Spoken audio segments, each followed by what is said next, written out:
how can I get everyone to like Gordon Johnson? It's like, that's so interesting to me.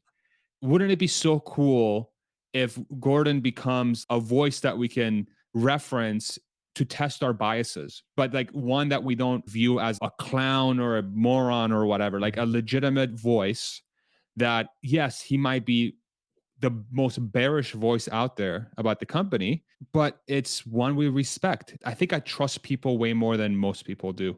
I really think that if you give people a chance, like if you do so in an honest manner, they're going to be very respectful of that trust and they're not going to screw you over. Ultimately, when you put that into practice, you start to find out that people really value being trusted, especially with big projects. And then doubly so if you're always there to help them through a tough time. This Twitter thing is going to be insane. Like people are going to see it Yeah. firsthand.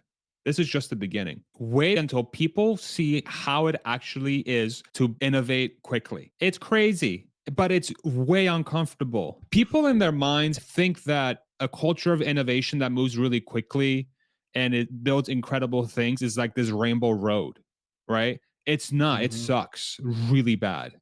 It hurts, but that's what it takes. And that's the biggest thing that I've learned is if you are trying to balance um, nice things with getting stuff done, you've already started on a losing foot. Mm-hmm.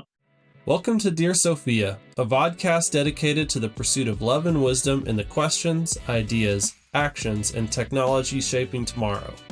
In this episode, I have the distinct pleasure of interviewing Farzad Mesbahi, a budding YouTuber combining his innate curiosity and people skills with the rapid pace of innovation that he learned during his years working at Tesla. His content displays a unique passion for bringing people together that is a great asset within the Tesla and Elon community online. In this episode, we take a deep dive into the motivations, core beliefs, and thought processes that make Farzad so unique and shape how he approaches his life and work. I hope you enjoy. And now, back to the episode. Thank you, Farzad, for being my first interview today. And yeah, I'm really excited to get to talk to you. I've loved watching your content over the past few months. I mean, going on a year now, I think. How long has it been since you started the channel? November of last year. It's right around Wow. this So time. right Yeah. exactly at a year almost. Yeah. And so I'm excited to have you here as my first guest. For those who don't know Farzad, and I'm sure if you're finding this, more than likely you're coming from his channel, and so none of this information is new. But for those of you watching this, maybe deep in the future, perhaps you don't know who Farzad is, and so yeah, well, let's go ahead, Farzad. Just introduce yourself. What's your background, and we'll take it from there. Sure, I'd love to. Yeah, thank you so much for having me. Very honored to be the first guest. In about 2 years, when your channel has 1 million subscribers, people will look and be like, "Wow, look at his first guest! What a bozo! Who the hell is this guy?" But Yeah, I don't think that's how it's going to go. I really appreciate you having me on those seriously. So, Mhm. for those that are not familiar, Farzad Mesbahi, I I I've lived in the States here for the last since 1999. I'm originally born in Spain, and my parents are Iranian immigrants. I went to college, Penn State University, got my bachelor's in math and mathematics and statistics. I worked at a pet distributor for about 7 years. I left the company as a director of business intelligence and pricing. Worked at Tesla for a little over 4 years in multiple capacities, but basically building out the distribution network for service at the company.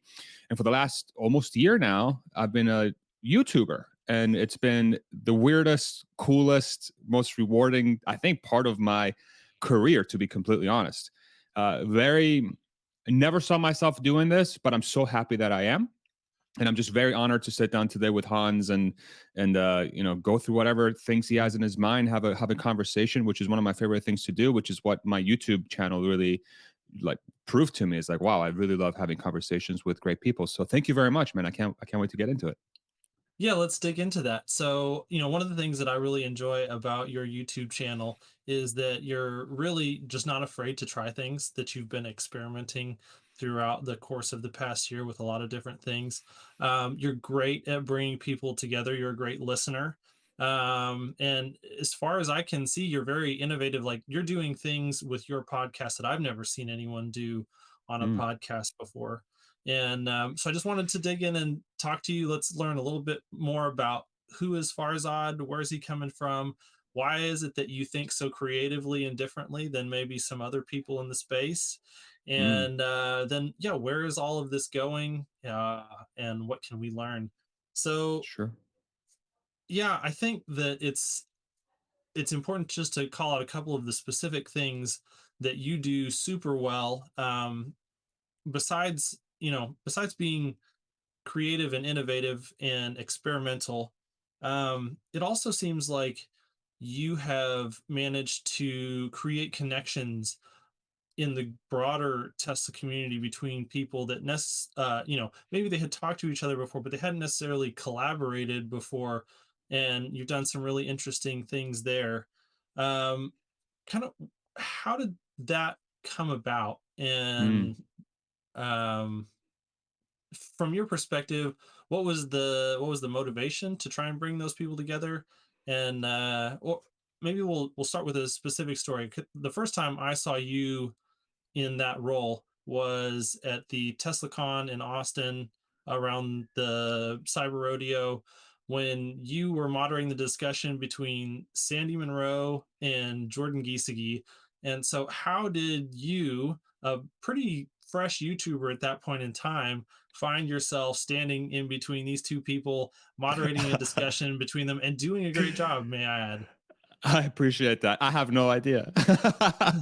I mean, well, so for me, I've always, I think, I don't know if I'm lucky or if it's something that I've developed a skill set with, is that I'm just naturally very drawn to people. And I'm very sincere when I say that I find people interesting and that I find a connection with everybody. I it's the older I've been getting, the more I've been noticing is like, hey, like we're all in this together in some way. Like even the most different people happen to have the most commonality. So the one thing that I find a lot of joy in is like, how can I connect with somebody that I think is very different from me? And I think over time, what that has allowed me to build is a skill set to be able to just talk to people, to just try to connect in Mhm, some way and sort of ask the questions that that I can ask to be like, okay, what can we connect with? Is it, maybe college football, or is it Tesla, or is it, technology, the future, robotics, AI? There's so many different things, mhm, eating food, beer, I don't know, wine. Like there's so many different things people enjoy, right? And I love to do a lot of different things, guitar, who knows? There's a thousand different things. And I think in respects to the Tesla community itself, like at TeslaCon, that I feel extremely lucky to have been in that place. And a lot of it is luck, but I think some of it too is the fact that I worked at the company. I mean, that already gives me a little bit of a, quote unquote edge when it comes to being part of the community, is I think people value my perspective. And that is very humbling. It's very humbling to me, and I mhm, love that. At the same time, I feel like I have been able to gain certain insights from that world to bring to the community so that folks maybe understand the company better. Either as an investor or a fan or somebody that wants to understand how this technology works, and or how the business operates. So maybe to inspire other companies to operate in a similar manner. That's sort of the beginning for the YouTube channel. And I think over time, folks found that valuable. And just by being around those folks and talking to those folks, I was able to just talk to different guys. Like my first guest was Dave Lee, as an example. And Dave Lee reached out to me when I put out my first video. He's like, yo, great information. Let me pick your brain a little bit. Sure. And then that opened the channel. And I'm like, hey, Dave, I would be honored if you're my first guest. And then Dave, his kindness and my luck, he said, yeah, sure. Why not? That was the start of it. That was the start of the interviews. I had no idea what the hell I was going to get into it. I'm like, okay, I find Dave to be a very mhm, inspiring figure. Like he seems like a very good dude, a smart guy. I'm going to shoot my shot. How our generate. I want to shoot my shot, see what happens. mhm, And I do that a lot. I shoot my shot a lot. And that's one thing that I think gives me an advantage a little bit. And um, as far as the ideas behind, like, for example, the community forums and sort of having these interviews with people, with multiple people, and just quote unquote random community members coming on the channel and talking. TeslaCon was the beginning of that for me. Like it sort of planted a seed in my brain that not only did I realize that the Tesla community itself, the folks, say the public facing folks, are extremely smart and they are truly good people that are trying to do the right thing here. I'm like, okay, how do we, that this TeslaCon experience was really good because you have Jordan and Sandy Mhm. talking to each other, and I'm there sort of moderating the conversation and adding in my 2 cents here and there. But I'm like, wow, this is like, this feels different. This feels good. This feels good. And then I see, as I'm like navigating through TeslaCon and the Gigafactory, I'm talking to random people. I'm like, man, everybody's so freaking smart. Everybody's so freaking smart. I'm like, okay, what can I do to bring as many smart voices as possible to the forefront? And I'm like, I want to use my channel. If somebody wants to come on and speak their ideas, come on, let's freaking do it. You have to be okay being in front of a camera, which already is like a filter mechanism, because that in itself is kind of freaking scary, and I think a lot of folks are not comfortable with that, which I completely understand. But it sort of sets the stage for those very smart voices to come forward. And that's what I've always tried to keep in mind is like, what can I do with my channel, with whatever I have, to really create value for everybody, not just for the viewer, but for the people that want to be part of that experience. Because you probably gain a lot of insights. I know I gain a lot of insights just doing a YouTube channel, being in front of a camera, watching myself Mhm. back. There's a lot of value there. You get a lot of little things that you never could before. So I think it hits a lot of different dimensions, a lot of different angles, but it's all just from the standpoint of, I I think when I see an opportunity, I just go for it. And I think I was always like that, but especially working at Tesla, it like embedded in my brain. Like I cannot stop. It's become part of me. So it's almost removed the fear away from, maybe in the past I would have been like hesitant to start a YouTube channel because I'm like, well, what if people think I'm dumb? What if people think Mhm. I don't know what I'm talking about? What if people think that I'm not doing this honestly? Like a lot of insecurities. Mhm. And now I'm like, I just don't care. I'm just gonna do it because if I feel like it's something that's helpful, I'm gonna do it. And regardless of what happens, I'm gonna get a great signal, which is A, if it works, great. B, if it doesn't work, don't do that. Use your time for something else, right? And that's like kind of trying to remove the ego and approaching it very like honestly, and trying having confidence in the fact that you'll figure it out at some point. So convoluted long answer to your question, but like that's a lot of the dimensionality that goes into it, I think. Yeah. That's really interesting. So the experimental nature of what you're doing, do you feel like that's in your personality that you were always experimental and then it kind of went through the forge in your time at Tesla and that was grown and like you got a lot of experience on not only how to do it, but then also just that emotional resiliency to just be okay with constantly doing that? Or was that kind of a new thing that you had to really learn in your time there? I think in my head I was always experimental, but I was oftentimes afraid to actually put a pen to paper because I've always struggled with confidence in my past. It's been one of those things where you know, I was just lucky. I think the way my parents raised me also has something to do with it. They've obviously, I Mhm. think they've done a good job. I hope they're proud of this. Hope they're proud of this. But I give my parents a lot of credit for that. But I think the confidence to try was my biggest hurdle. And I think being at Tesla was like it was a forge. It was okay. So we've hired you because obviously you have something there, and the way Tesla operates is you get thrown to the hottest fire you can imagine. You got to figure out how to make it out, Mhm. and so it's out of desperation that you start trying stuff out. But then once it starts working and you start finding like, okay, there's actually value in just experimenting and failing, then you're like, wow, so I'm really the only thing that's keeping me from actually making things happen. I am the person, you know? Mhm. It's almost like one of the analogies I use, like it's almost like trying to date. Like if you're a guy, like when you're in college and I don't know if other guys do this, but like it's like they call it the numbers game. You go out there like, oh, just ask every girl out, as many girls as you can, and then somebody's gonna hit. I've never done that because I've been way too shy, and that's not the kind of person. I had zero game in college, but like I equated to that because a lot of guys are like, just shoot your shot, see what happens, see what happens. Mhm. Okay, I mean, but in business you can do the same thing. You can do the same exact thing. The thing you have to be very lucky with almost is like you have to have some sort of um place where you can do that where you're not punished. And I think that's what Tesla does Mhm. really well. And that helped me really hone in that skill. And as I'm going through this YouTube journey, I'm like, why shouldn't I just apply that same methodology to this and really to anything in life? Just keep trying, keep trying, keep trying, keep trying, and see what sticks and what doesn't, and learn from the Mhm. things that don't, and learn from the mistakes, and apply to whatever else you're trying to do moving forward. Try to borrow those things that you can take from that failure and apply to as many things as you can. So do you think in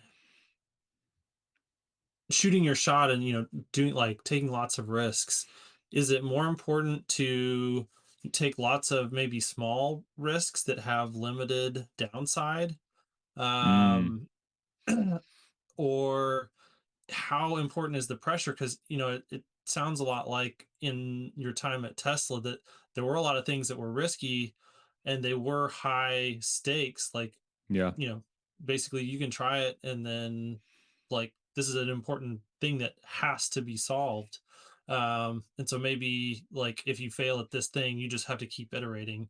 So yeah, what would you say the trade-offs are between minimizing the yeah, the maybe the uncapped downside on the risk that you're taking versus going ahead and making the stakes actually be important?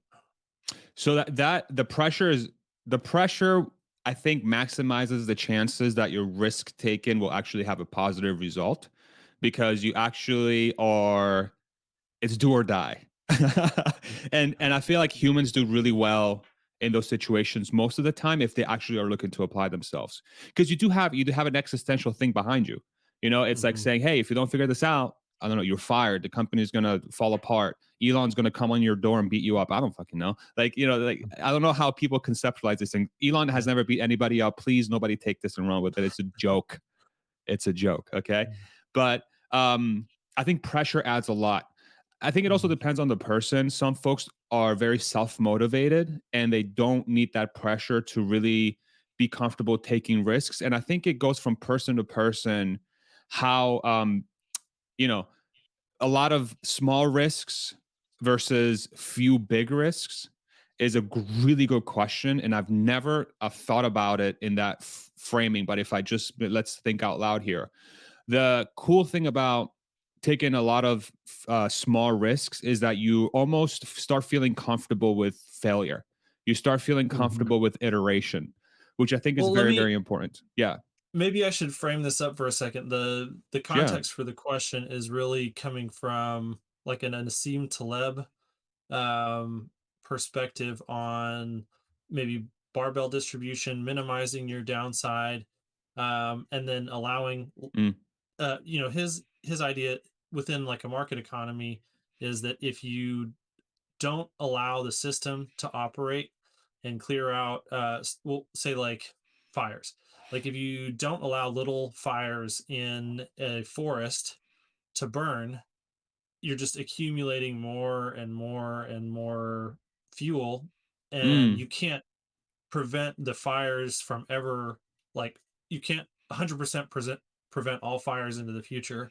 And so if you don't let the normal market forces clear out that underbrush, then or you're in the screwed. context of the forest fire, yeah, like if you don't get all that fuel out of there, get all that fuel out of there, and there's a natural process that's in place through evolution to do that, then eventually there's going to be that one big fire, and it's going to be 100 times worse, and it's going to like tank the whole system.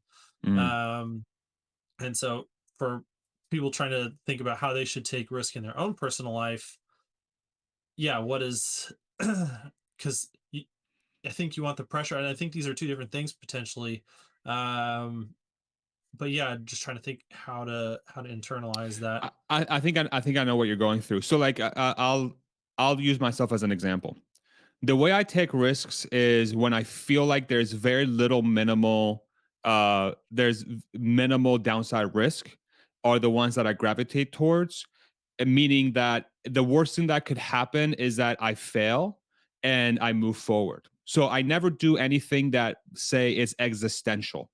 For example, I'm not like um I'll use a perfect example here. So while I was at Phillips at my the pet food distributor, I Mhm. was 100,000 plus in debt, dollars in debt. I had a job that was paying at the time probably like 50 grand a year. I lived with my parents, and I had 15,000 bucks in savings. And I'm like, and I had credit card debt. I'm like, okay, what the hell am I doing? I need to figure something out. And so the way I viewed that viewpoint, I'm like, okay, so I have 15,000 bucks in my bank account. I'm really in debt, but I trust in myself to be able to continue generating money in the future. Like I feel like if I work at this job as hard as I can, I'm going to have income that's going to allow me to survive for as long as I want, especially if I don't live a lifestyle that is like crazy, like partying all the time and spending a Mhm. bunch of money. So I framed it in that sense. I'm like, okay, so as long as I do that, I can take every penny I have and throw it into something I believe in. So that's how I try to frame it. So in my head, I'm like, there's no way I can fail, or the failure it has to come from me literally collapsing and dying, or getting hit by a truck and Mhm. and I can't have a job. As long as I can have a job, I can take every penny I have and put it into something I believe in because I trust in myself. Right. So from that viewpoint, if I take every single dollar I own and I throw into the stock market, in this case Tesla, which after a while it worked out, thank God.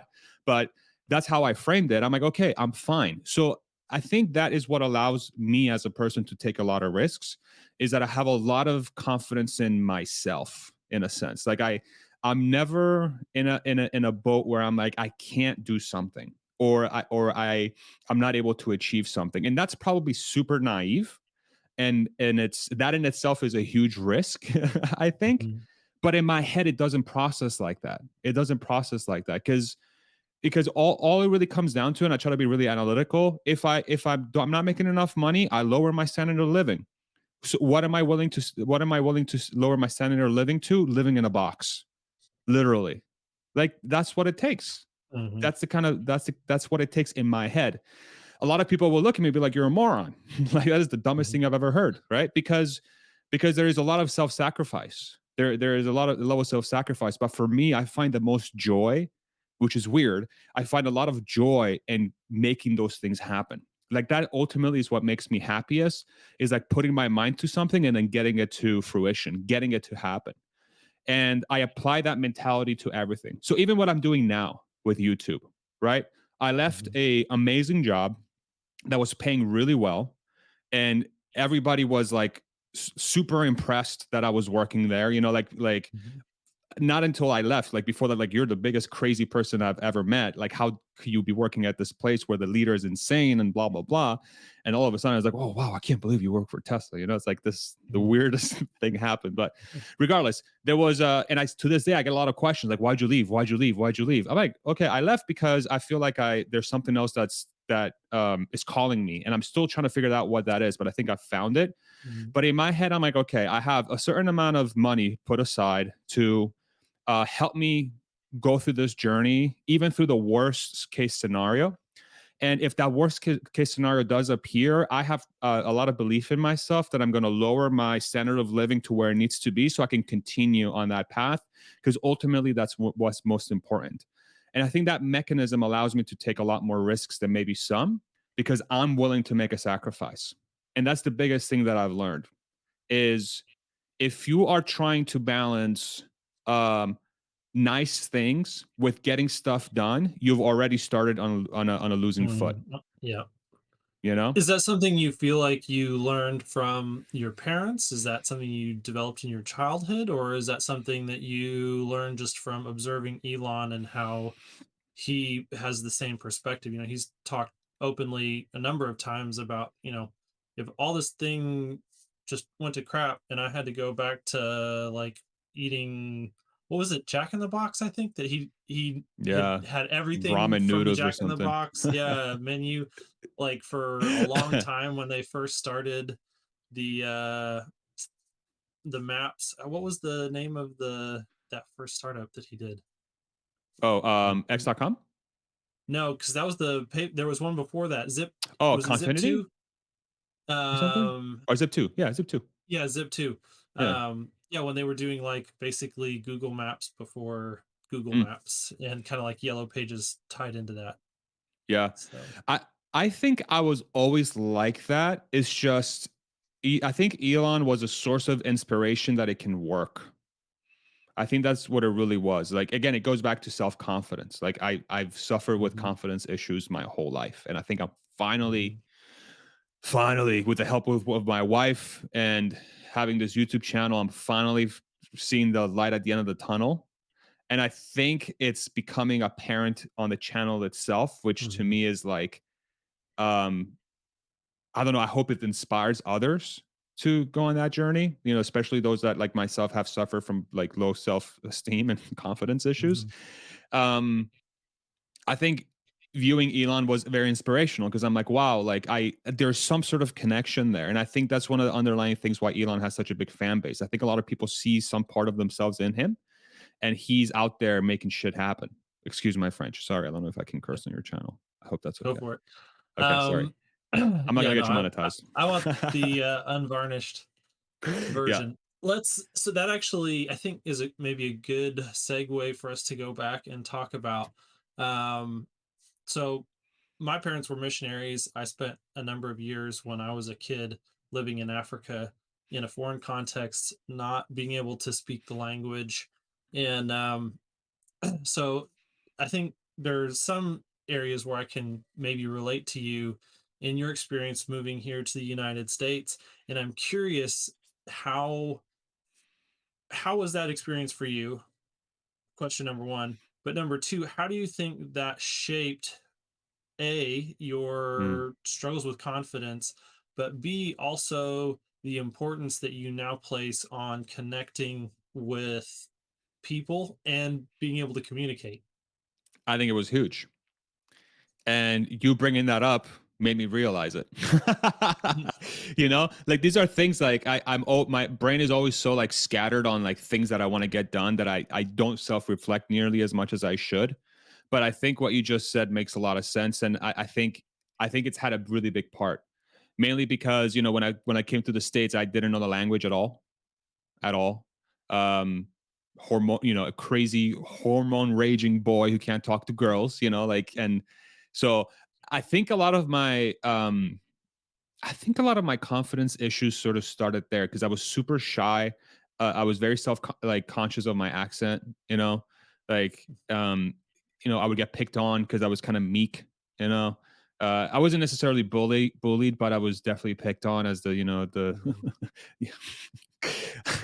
the when Transfer, yeah, yeah, foreign exchange let student. let me tell you a joke, and you're free to laugh. Okay, um, when they killed Bin Laden, a bunch of people were like, "I'm sorry for your loss," which is like hilarious. Okay, it's like super freaking funny. But at the time, it's like so good. It's like so good. But at the same time, I'm like, fuck, that's it That's hurts, you brutal. know? Yeah, it's brutal. Yeah. But like, so that doesn't help. And I'm a lover, I'm not a Mhm, fighter. So, I used to get picked on in Spain too, like, until I finally fought back, and then the school was like, mhm, "Oh my god, you stood up for yourself," blah blah blah.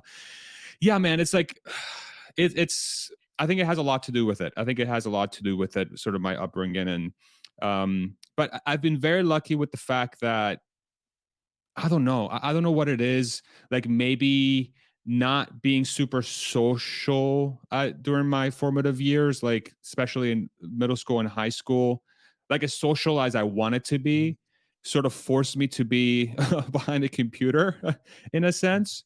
And that's where I developed a lot of technical know-how and knowledge, which has dramatically helped me so much in my later years. mhm, Something as simple as being a fast typer. Like I can type 100 words a minute. How did I learn that? Playing World of Warcraft, playing Diablo mhm, 2, like playing computer games, Counter Strike. That's how I learned how to type fast. mhm. Because if I want to shit talk somebody while I'm shooting them, I got to be quick. I got to go from mouse to keyboard real quick. So, but it's weird. Like these are the things I think about all the time. Like what are people learning while they're doing something that they have no idea is going to influence something else in the future. Um, and I don't know if I'm answering your question directly, but like that's where my brain's going. I don't know if it's helpful. I don't know if you want to reframe the question again. Sorry, I may have Yeah, well, no, over. I think it is. There's so many things that we pick up through our childhood. And yeah, I guess maybe I'm making the connection because not only was it weird being in Africa for a while, but then when we moved back to the United States and then I went into high school, okay, now I'm a weird kid that like I don't Mm, have normal social skills. mm. People think that I'm a foreign exchange student that is coming from South Africa. I'm like, no, I was born here. I'm just weird now. And so yeah, like I went through all my high school years being it took me a while to get to the point where I felt like I could be part of the social groups and understand like constantly tripping over myself, and saying things that I didn't understand how other people were going to interpret all that. And then I look back, Yeah. especially like by the time I got to college, I would look back and be like, oh my god, I was such an idiot and this is what everyone thought about me and I had no idea. Yeah, same. I think for me, like the one thing that really sticks out in my mind, especially about high school, is like I was in band Hmm. and like marching band, orchestra, and that was a big thing for me because that was the first time in the States that I found some sort of community and people that I connected with. And that was cool. But like we were the bandos, we were still weirdos, but at least they were my weirdos, like we Yeah. were like each other's Hmm. weirdos, which was really, It really was a cool. group of weirdos instead of being weird by Exactly. yourself. Exactly. Which helps, it helps a lot. Um, yeah, dude. And it's, it feels like so long ago. And that's the craziest thing. It Hmm. feels like such a long time ago, but it shaped, I think, so much of my life to this day. And the one thing I'm trying to do, by the way, you were wondering what my book was going to be about. There you go. Like I'm trying to take the past of my life and I'm trying to like withdraw the nuggets that helped me become who I am today that are not obvious right now to me, but are like there. Like the thing Hmm. that I was talking to you about, like being a fast typer because I play video game, which helped me tremendously in my coding, like when I was writing SQL code, and I'm able to knock out everything faster than anybody else can. This is I never would have thought in a million years that was going to be a Hmm. something that was going to be helpful, but it is. So it's stuff like that. It's finding those things, but like going into the awkward times as well, where there was maybe some like pain and some shitty situations and stuff. Hmm. I think that's where a lot of it probably is. And maybe I need to go see a therapist. But like, um, I don't know. I just find that so fascinating for me to explore. Hmm. And the person that has been super helpful in that respect for me to go on that journey is my wife. I owe her so much credit for that, honestly. And I hope she watches this. I love you, baby. Hmm. Seriously, it's huge. You have no idea the difference you made. I wouldn't have been able to go on that journey unless I was with her, and it's been incredibly helpful.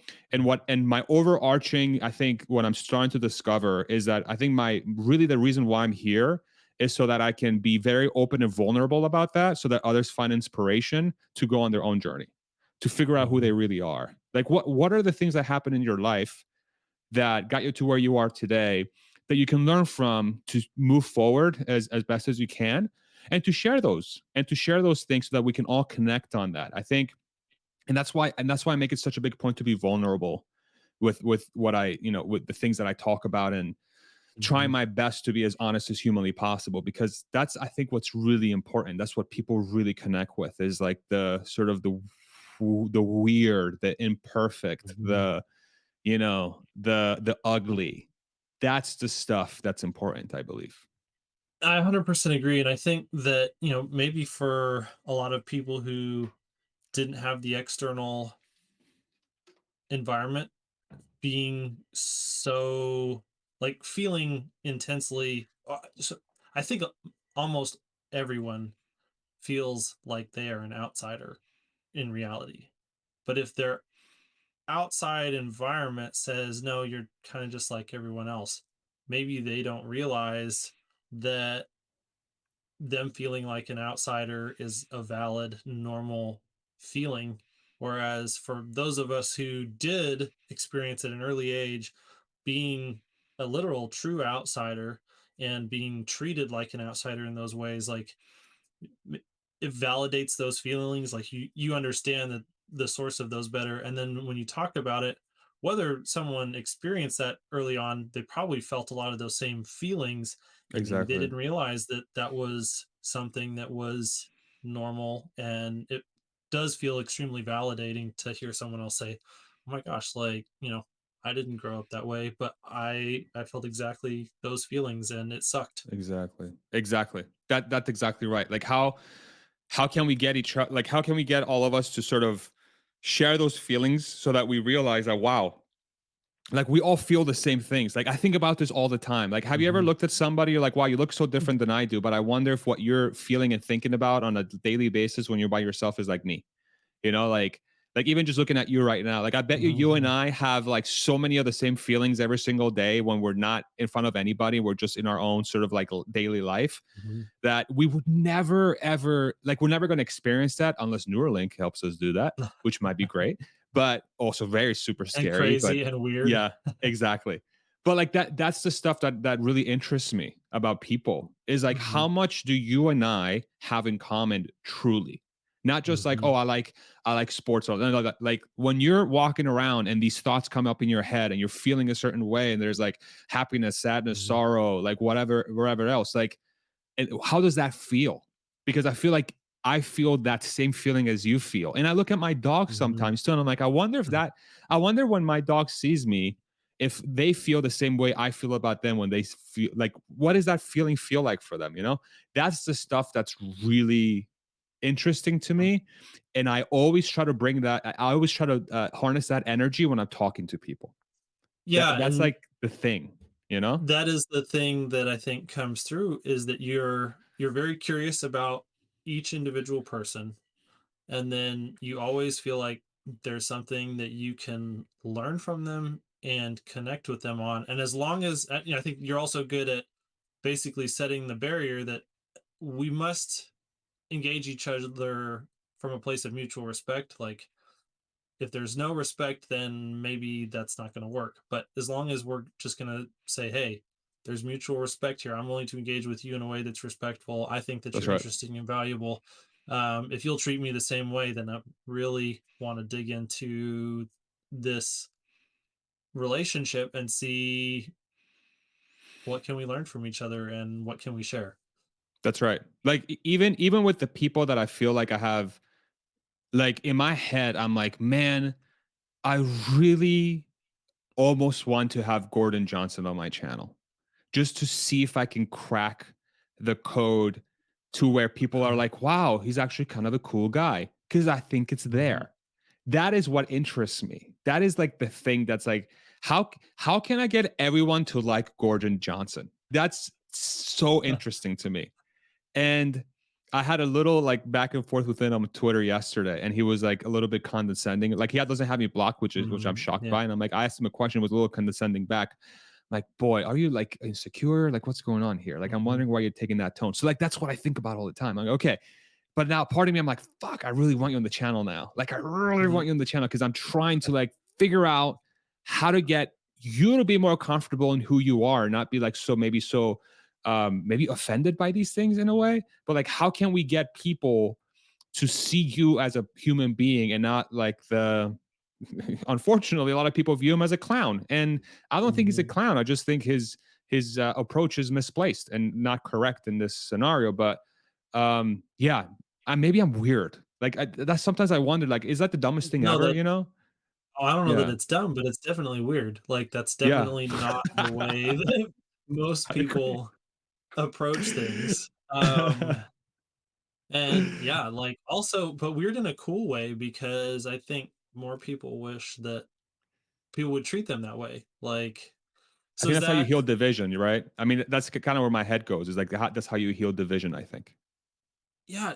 So, I mean, going back to maybe earlier experiences, do you think that that's something that in some way you wish that people had that type of interest in you earlier on?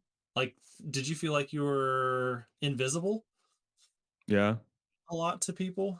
yeah, yeah, for sure. Great question. Yeah, I think so. I think so. I think the move from Spain to the States was a lot of that because I just didn't know. Not only did I not know the language, but I think I just became very shy and meek because of a lot of insecurities that I'm a very hairy guy. I mean, my goodness, like I don't know if you can see it. Like there's a lot of hair on this arm, okay? Now I don't care, but back then very, so that was super insecure about that. Didn't know the language, super insecure about that. Um, from the Middle East at a time where there's a lot of heightened tensions around that, and there were, I was, Hmm. I felt a certain type of energy towards me. Not the coolest Yeah. experience ever.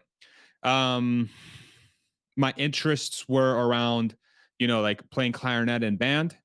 Not the most masculine thing in the world. So like there were certain things like that that I think influenced a lot of my invisibility. And I think I've had a lot of like maybe I've that's where my maybe I have a chip on my shoulder in some sense because of that. Well, and I mean, hearing you talk about those things, I mean, I could definitely see it not only being either you're invisible or when you are visible, it's only to be a point of ridicule or Mm, derision. mm, And I, yeah, I can't mm. help wonder if there's a connection between that. And then now you do have this like curiosity and desire to connect with the person that we would typically other. And that's kind Yeah, of just the way that society is yeah. really functioning today and how polarized and tribal it's kind of becoming is that most people want to identify, okay, like Gordon Johnson, he's the representative of the enemy team, and like I just want to make fun of him and other him and tear him down and talk about how dumb he is. And it's like, for whatever reason, I instead want of to make a wanting to joke. do He that, doesn't. He makes it pretty yeah, easy. yeah. I'm just joking around, obviously, but yeah. But instead of wanting to like, that's not your first instinct. You want to say like, "Hey, I want people to see deeper than all of that. That's Like, right. who is he that's worth connecting with that we're not seeing?" That's right. That's exactly right. I feel like I'm getting a free therapy session, bro. I should be paying you. Like, give me your Venmo. No, this is the kind of like thing that I just man, maybe I'm very naive about it, but I feel like that sort of approach I really think is what it takes. That in my head, that's my goal. Like, how can I get it to a point so that we can we can just talk to the people that we least want to talk to so that we can get ourselves in a situation where like wow, I see myself in that person, right? And I Mhm, really do think it stems from what you just described. My upbringing totally had something to do with it, for sure, for sure. Maybe I'm like, maybe I see a lot of myself in Gordon in a way, like being sort of not mhm, necessarily bullied, but like picked on and sort of again, he doesn't help himself, I must say, but at the same time, I'm like, man, like, wouldn't it be so cool if Gordon becomes like a voice that we can reference to test our biases, but like one that we don't like view as like a clown or a moron or whatever, like a mhm, legitimate voice that yes, he might be the most bearish voice out there about the company, like in Tesla in this case, but it's one we respect, and it's one that and then a lot of people would say, well, he has done nothing from that sort. He has to create that respect. He has to create that respect. But maybe naively in my head, I'm like, maybe I can be the person that allows him to be that person. Maybe that's how I can help him in a way. Maybe he doesn't know how to do that. And so I kind of want to help him go through that hump and be like, yo, this is how you really become a very trusted voice. Even if you're like super against the company, like being trusted is very, very important, you know? And this is how you do it. I don't know. But again, he needs to accept that. And I need to maybe I'm projecting too much of my, I want to help him with this, mhm. onto him, which again, it could be its own separate thing. But um that's what I think Well, about. Yeah, yeah, I mean, within your framework of wanting to do experiments, like maybe you don't know until you try, and maybe it's not, maybe it can exactly. be. Yeah, exactly. Yeah, Gordon, where you no, at, bro? super I'm on Twitter right now. Yeah. On Elon's Twitter now. Yeah, that's fun. Yeah. Which he said he liked, by the way. I don't know if you saw his like I didn't see yeah. that. He's like, I love the new Elon Musk, the Twitter Elon Musk. This is Oh, hilarious. Yeah. I think I did. Yeah, about watching Elon troll people Yeah. There is on the Twitter. door. Like there's a door Yeah. has been opened. And I'm like, this is what I do. I try to find doors and I'm like, how the hell can I squeeze myself through that door? Because I'm so curious what is happening, you know? So Yeah. let's double click on that for just a second.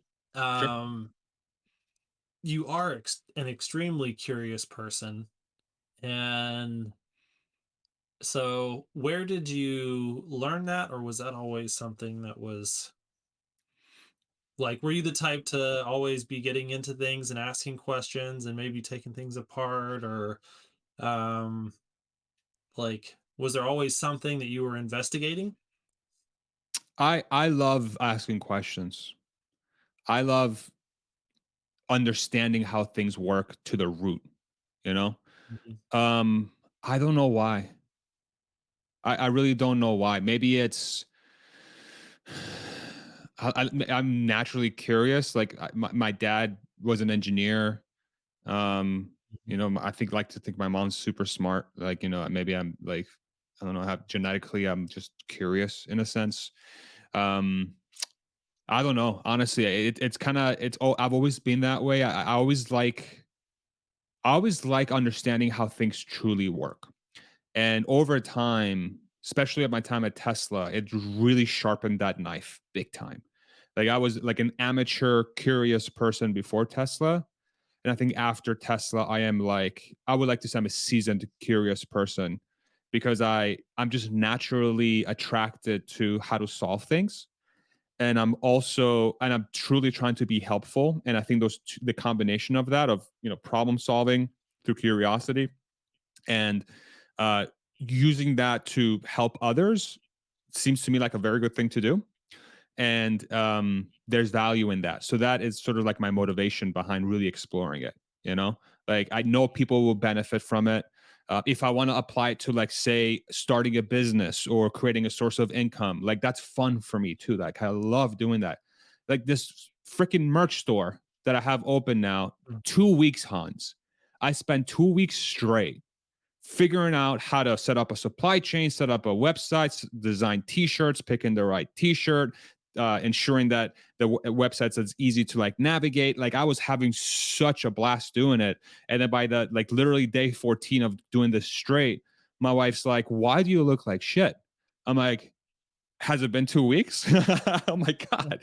Like that's just who I am. I can't explain it. It's the weirdest thing. I don't think I was ever always like that though. Well, as it pertained to um, maybe like creating things that were, either like a business or creating value for people, like this YouTube thing. Um, it developed over time, and I think Tesla really honed it. It really, really honed it because it really brought up the importance of how you could really be impactful. I think that was a big missing Mhm. piece. Is like this is why this is so cool. It's because you could truly change the world. You truly could change the world in a way. That's maybe you're like the smallest portion of that change, but it feels really good. And then doing it with people around you that feel the same way, like it reinforces it because you see other people doing that too. You're like, holy shit, okay, wow. This is what it means to actually uh build cool things and changing the world, especially surrounded by other people. And maybe that's why YouTube, maybe the community aspect of my YouTube is so important because maybe like I've been missing that since I left Tesla. And that's why I've been so like drawn to the community aspect of it because I want to surround myself with people that are kind of the same ilk. And in my head, I'm like, okay, if people are naturally attracted to me because of what I'm talking about, then I should have a lot in common with them. So let me leverage them. Let me build a community. Let's sit down together. Maybe for my own selfish reasons, I have people that I can talk to and converse with that are naturally problem solvers and thinkers and like to think about things critically. They're not afraid to, throw around ideas. And I'm leveraging myself to say, if you like what I'm saying, then theoretically you and I should be very similar. So let's grow that. Let's figure out how to we can make that into something bigger than it is. So yeah. Yeah, and just putting basically putting signal in the water And Exactly. yeah, that Exactly. feedback and iteration. Um, how did you like? Why did you think that putting that out there in the first place, like with inside of Tesla, you're already Elon is the magnet, and he's like attracting these people to the thing, and then like you're part of that, and so other people are being attracted to that. But when you're just putting it out there on your own, what gave you the confidence to believe that people would find that and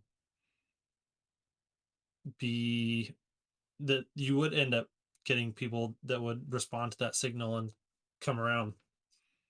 I didn't really know for sure, but it just in my head, I'm like, it makes sense, right? It makes sense in a way. And I think it was also the fact that I think I trust people way more than most people do. I really think that if you give people a chance, like if you do so in an honest manner, they're going to be very respectful of that trust and they're not going to screw you over. And Mhm. I think I developed that over my career because that's really how I was able to build good teams and I was able to build things that um, were impactful was trust. It all starts with trust. All of it starts with trust. Do you think you And started to learn that at Philips? Like, what was your experience with building teams and, gaining confidence in your technical abilities there at Philips, prior to even working at Tesla? I was like baby version of that at Philips because I was so green. My first ever, just to give you a background, I started the company as a temp.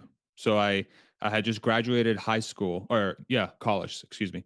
It was in 2010, 2000, no, December 2009 I got my degree Nine. in Yeah. the midst of the freaking recession, right?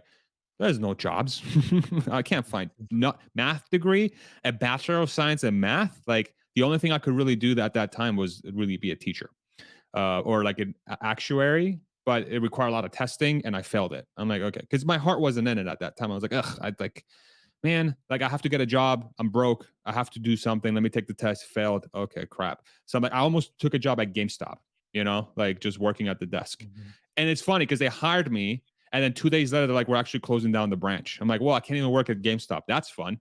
So by happenstance, when I lived with my parents, my neighbor, Jess, she worked at Philips and she knew I was looking for work. And, she offered, hey, you can come in. Our printing girl is out for the next month for surgery. Would you like to come in and like, what was it, $12 an hour or something? Come in and help do some marketing material and stuff. I'm like, yeah, please, I'll take anything at this point. So I went in and I started stuffing envelopes, just for like 2 weeks straight. And I'm like, I want to stuff these envelopes so freaking good so that I can get some sort of opportunity to show myself, right? Mhm. And then over time, that sort of evolved into becoming an analyst and building my own teams. And of course, as a brand new manager, a brand new sort of team lead, I didn't know what the hell I was doing, but I started from the standpoint, I always started with the standpoint of I'm going to treat you how I want to be treated. And I'm going to make sure that I do anything I can to, to help you do your job as best as possible because that's what I would like. And that's kind of what I got. Like I think I was very lucky in my mentorship too at Philips because Jess was my manager and she was really good at that. She kind of gave me a lot of guidance from that respect.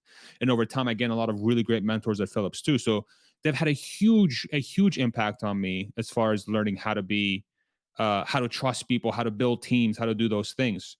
um, and ultimately when you put that into practice, you start to find out that people really value that. Like people really value being trusted with, especially with big projects, and and then doubly so if you're always there to help them through a tough time or you help them through a problem they're having without any judgment, with zero fear of losing their job, ensuring that they know that they're not going to be looked upon negatively, but at the same time drawing very clear guidelines that say, as long as you're trying really hard, as long as you're trying really hard, and I can see that you're trying really hard, I trust you.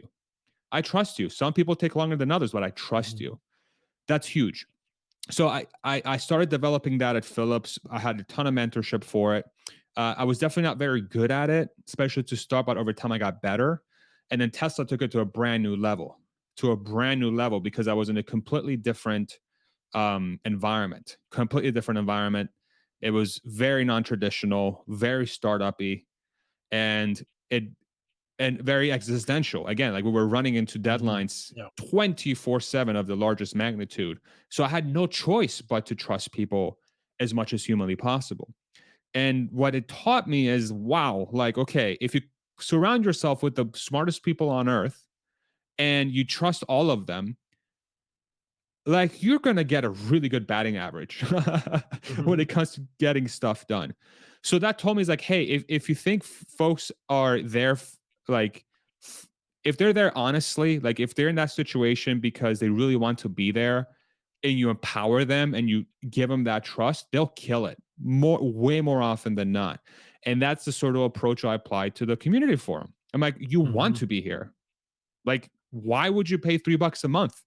Like that's and not like, and I can't trust you. That's crazy. Like you want to be here, you know? So boom. And then that's sort of like that's where my head started. And I'm like, okay, so that it has to start from a place of trust. Like I trust that you're here for the right reasons. And I'm going to give you the platform to sort of explore your thoughts together. And the value I'm trying to bring is like, yo, we're sitting down together. We have a feedback loop from the audience. We're going to bounce around ideas and see what we can come up with. And maybe that helps us invest better, make better life decisions, start our own channels, start our own businesses. Like that's the overall the overarching thought process behind this whole thing.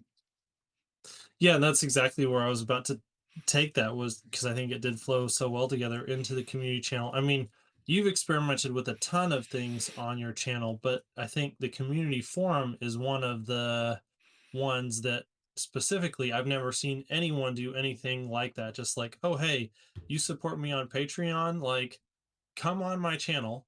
I'm going to give you the ability to be seen in public by a bunch of people, Oh yeah. and like this is the platform that I'm building, and I'm just gonna like hand you essentially kind of like the keys Yeah. to take it for a spin. Like, here's my Ferrari. You want to go take it around the block? I'm just It's gonna a Ford stand over Pinto, bro. here. We're trying to get it to a Ferrari. It's a Ford Pinto right now. But yeah, that's, that's such a wild like foreign concept that I'm sure, anyone who's in the content creation game like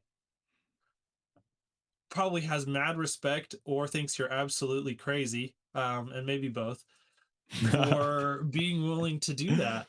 Um, but it's really cool to dig into, okay, what's the foundation? Like, I love examples where you see someone who like the herd is going this way and there's one person going this way, and hopefully that is not a zebra that's about to get eaten by a lion.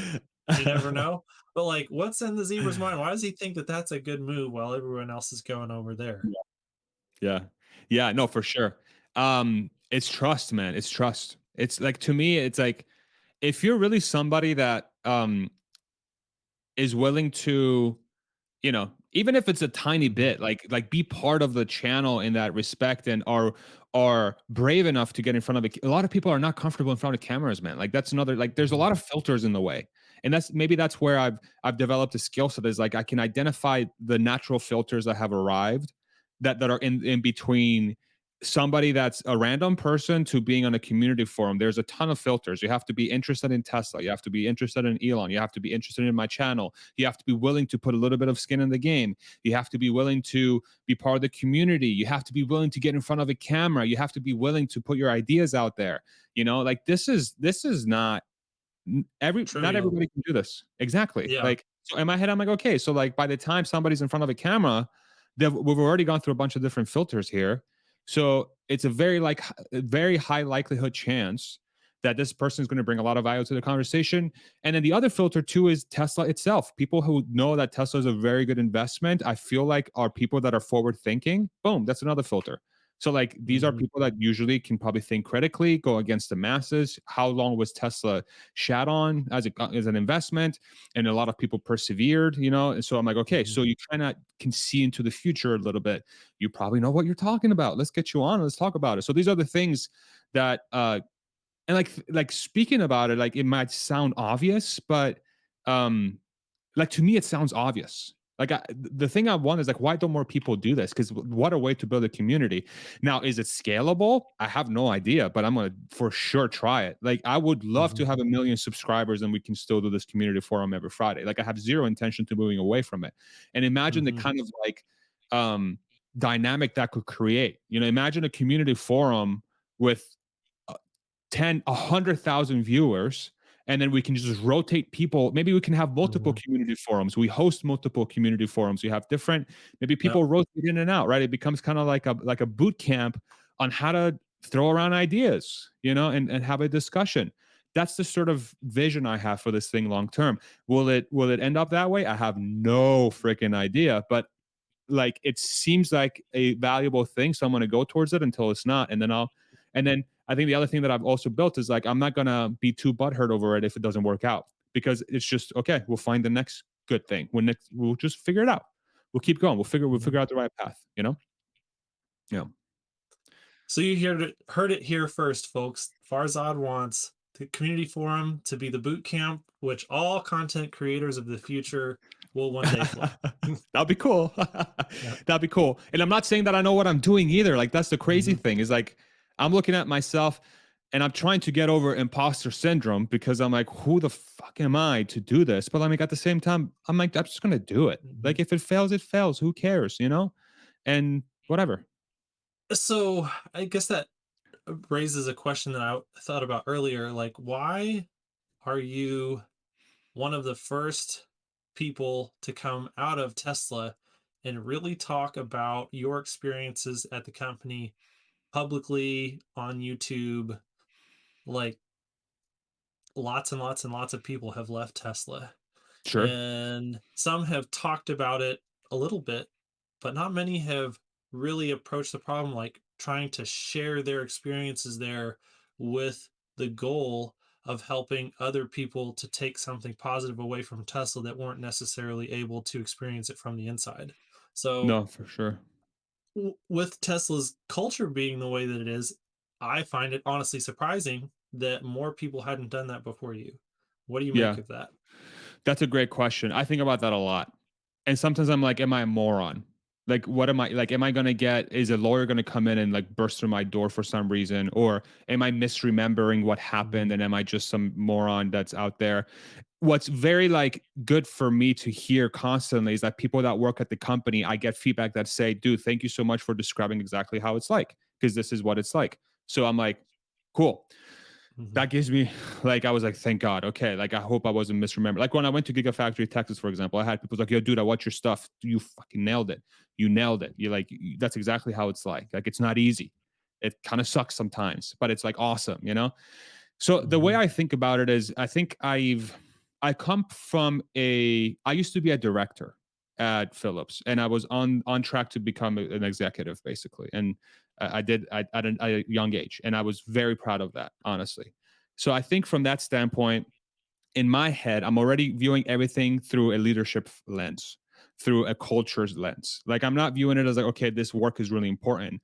But from the very beginning, I'm like, how the hell do they have this many people here working so hard towards this mission? That was the first question I had. And so for me, that became very interesting to learn as I was doing the day to day, getting my forklift license, and picking and packing and building dashboards and building outbound processes, inbound processes, inventory control processes, building out networks, opening new warehouses, building out teams, creating slides for Elon. Like these are all like part of the learning process, but I was always through that lens of like, how is this culture the way it is? How do they do it? So for me, so that's one. Two is that I'm a big enough moron to get in front of a camera and talk about it and risk getting sued. That's another one too. Because in my head, I'm like, boy, um, like what if I say something that really I shouldn't be saying, and like what's the company going to do? And then I went through the NDA. I'm like, okay, so I am on NDA, but like as long as I don't say something that's too like, like I give a number or something that's not Mhm. public, I feel like they're going to be okay with it. And the other thing that gave me confidence was, Elon outright comes out as like, yeah, we probably shouldn't have an NDA for FSD beta testers. I'm like, okay, this guy doesn't give a shit about NDA, so fuck it. I'm just gonna keep going with what I'm going, right? So that gave me more confidence. Mm-hmm. Being in front of the camera, I do think that I'm I have decent public speaking skills that I've continued to develop through YouTube. So naturally, I like being in front of an audience and conveying ideas. Um, and yeah, and I just think that combination there maybe is not as plentiful as it seems. And you also have to keep in mind is that the kind of talent Tesla typically hires, um, it's very technical. These folks are very, very technical. So I don't know if very technical people have the ability or the want to have something like this because the attention is just like they don't want it. Like why would you like I'm kind of a psychopath for wanting this kind of attention, But I view it from a value perspective. Like, yo, this imagine if every business could be built like this, like this. I'm an Mm-hmm. observer. I'm an observer that brings forward ideas that I'm observing. I think ultimately that's one of my best skill sets. I observe, I process, and I bring it forward. And that was something that I kept getting really good feedback while at all my companies is like, dude, like you're so good at ingesting information and spitting it out that it makes sense in these like complex things that I remember vividly. Like the feedback I got was you are so good at taking complex thoughts and making them simple for understand. And your biggest weakness is you take simple thoughts and you make them so complex to understand. Like that's literally me to a T. It's like I'm like an inverse filter or something. Um, so yeah, so I guess that overlap is strange. And then the other thing too is like I feel like when people work at Tesla and they move on, I think they move on because it is a tough place to work. So maybe reflecting on that for a year plus, not the most fun thing, but I'm passionate about bringing those ideas forward because I think they're valuable. Mm-hmm. And if people find value in that and folks are like, wow, this guy knows what he's talking about and I'm going to support him through that process to see where it takes him kind of thing, then I'm super happy because I'm having a lot of fun doing it. And if people find it valuable, freaking great.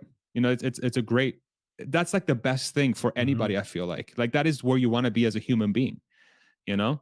Um, but I do wonder that sometimes as well. I'm like, it has to be it. Like it just people like having a YouTube channel is not for everybody, dude. Like it's you'll find through your journey is like you'll find days you're like, man, this kind of is brutal. Like I feel like I put something out that I Mm-hmm. really love, and I have like three people telling me this is the worst thing they've ever seen. Boy, this is good for my confidence, right? Yeah, it's scary. It's scary, but you have to overcome it. It's just part of the journey. So did that feel different for you than some of the, like, "Oh, I tried a crazy idea here to fix a problem that we were having in the warehouse and oh crap, it didn't work and now I've got to like go back and fix it a new way or put in extra long hours." Like did it feel different to have people crapping on you for something that you were proud of? It's similar. It's similar. What's nice about the Tesla environment is that they'll crap on you, but they'll do it out of a place of love. On YouTube, I don't know if that's the case. you know, uh, and I'm not talking about constructive criticism. Constructive criticism is very different. That it's very obviously comes from a place of love. Um, I think over time, what I've really started to view those like the hate is that it's just a protection. It's a protect. We'll try that again. It's a projection from somebody who's not having the best day or they're in a situation they don't like. And they're projecting their feelings onto you because they don't like something you're saying. So therefore, you are their punching bag for the day. Hmm. I accept that. I've gone away from a place of like taking it as a feeling to like, okay, I'll be your punching bag for today. Just this one time. And because it's helping you in some sense. And I Hmm. hope you come back to this comment tomorrow and you're like, wow, that was kind of a shitty thing to say. I shouldn't have said that. Hmm. Right. So I'm hoping that, so I'll be that punching bag. I don't care. Like, I don't care. 99.9%, dude, my like to dislike ratio is insane. I'm so grateful. I'm so humbled by like everyone's support. So like that gives me confidence that says, okay, not everyone's going to like me, but very humbled that a lot of people do, and it gives me confidence that the hate, as long as it's, if it's not constructive criticism and it's actually just hate for the sake of hate, then cool. It is what it is. Doesn't So really bother me. are you reading like all the comments, or are you taking more of a Joe Sometimes. Rogan approach where I know that you a lot of times you have to read the ones when you're doing a live stream when they're coming in and you're trying to Yeah. interact with the community. Are you reading comments outside of that? Sometimes, yeah. I used to read all my comments, and then the bot problem has gotten out of control. So like literally every other comment is some freaking crypto or whatever. I've Your video is great, but I'm really trying to get through this recession. Does anybody know who can help me? And then 47 replies. Reach out to Lauren Smith. Oh my gosh, she's great. How can I get in touch? Like Mhm. these are like half the comments. I'm like, okay, this is a freaking waste of time, which is unfortunate because like I really want to read all the comments. So what I do is I go into my video after I publish like a day later, and then I don't do it through the YouTube studio thing. I do it from the video itself because it ranks it from most liked to least liked. And then I just go down the list, to the point where I'm like, okay, we've gotten to a place where I feel like I've gotten the gist of the feedback that I'm getting from this, and I'll throw some hearts here and there just to show people that I'm reading comments, and I might reply here and there.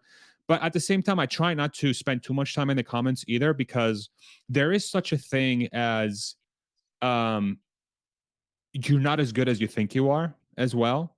And what I don't want to get to a point is like the folks that are going to be saying very positive things obviously really enjoy my work and I love them for that.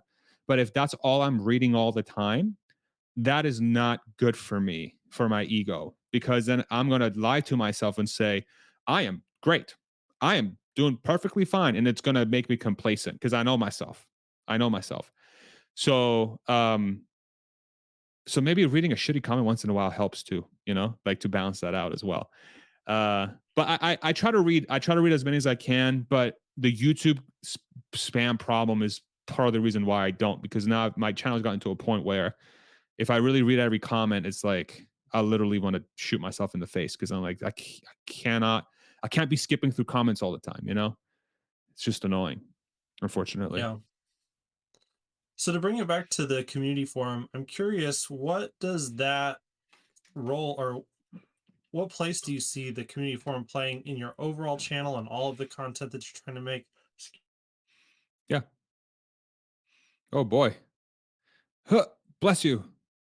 Oh, allergies. Yeah, it's been this weird cough that I've had now for Oh, going on a couple weeks, and it'll just like the tickle in the back of my throat that I cannot get to go away. oh, that's So so annoying. yeah, it's the I've been there. worst. Beer Um, helps. ah,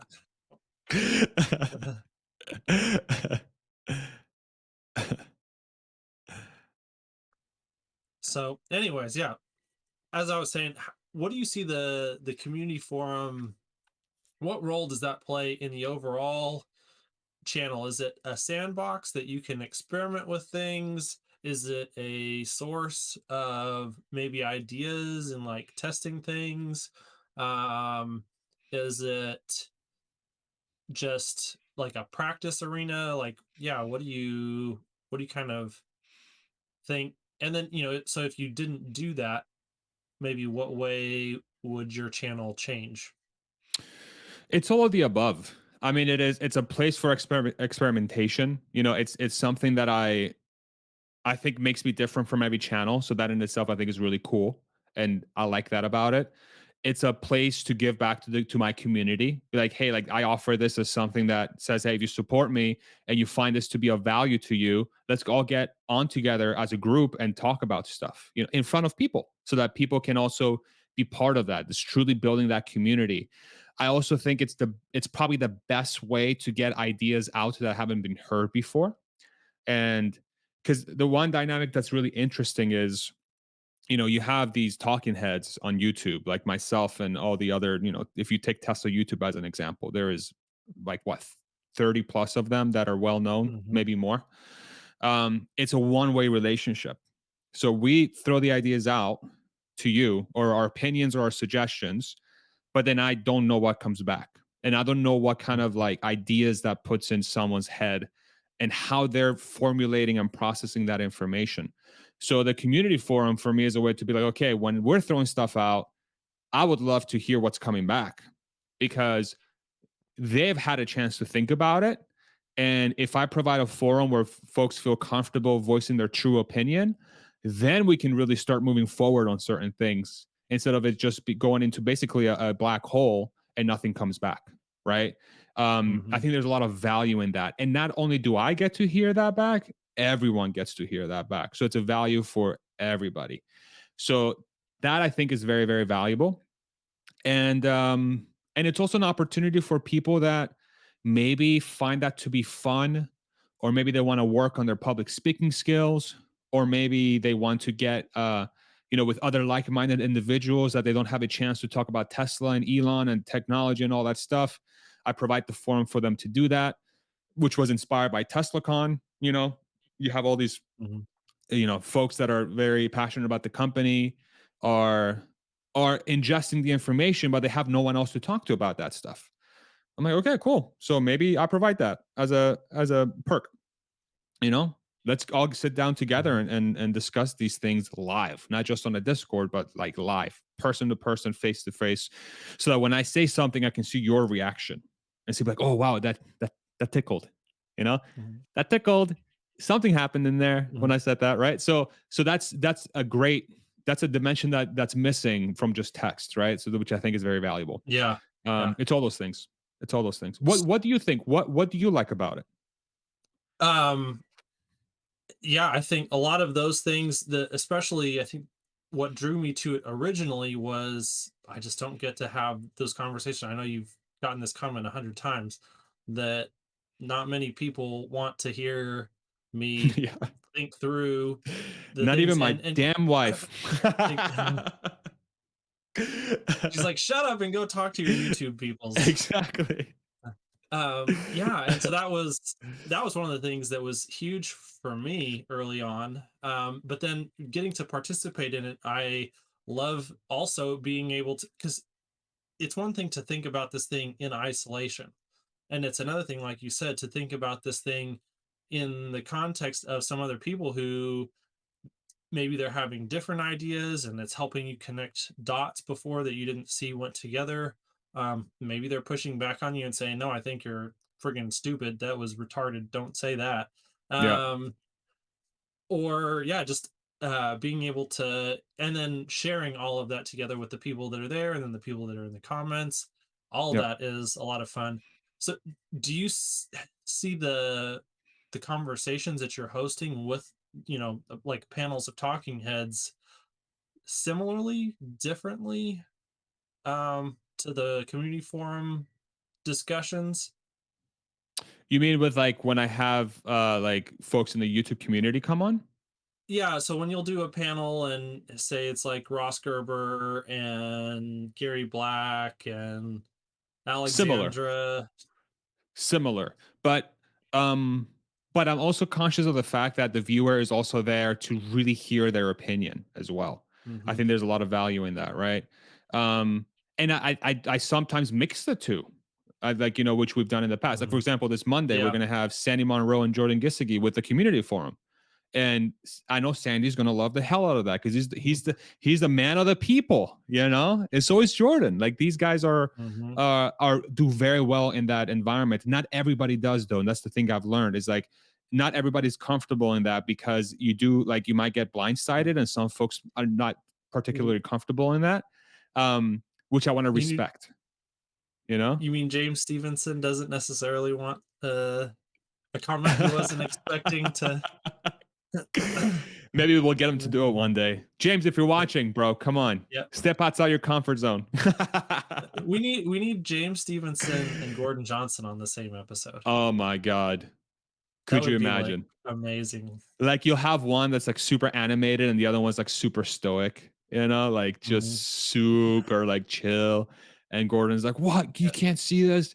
And Uh, Steven's like, Do no, you but even look at math, bro? Loki. Yeah, exactly. And then Loki's like eating, on the side there, Yeah. his little dog.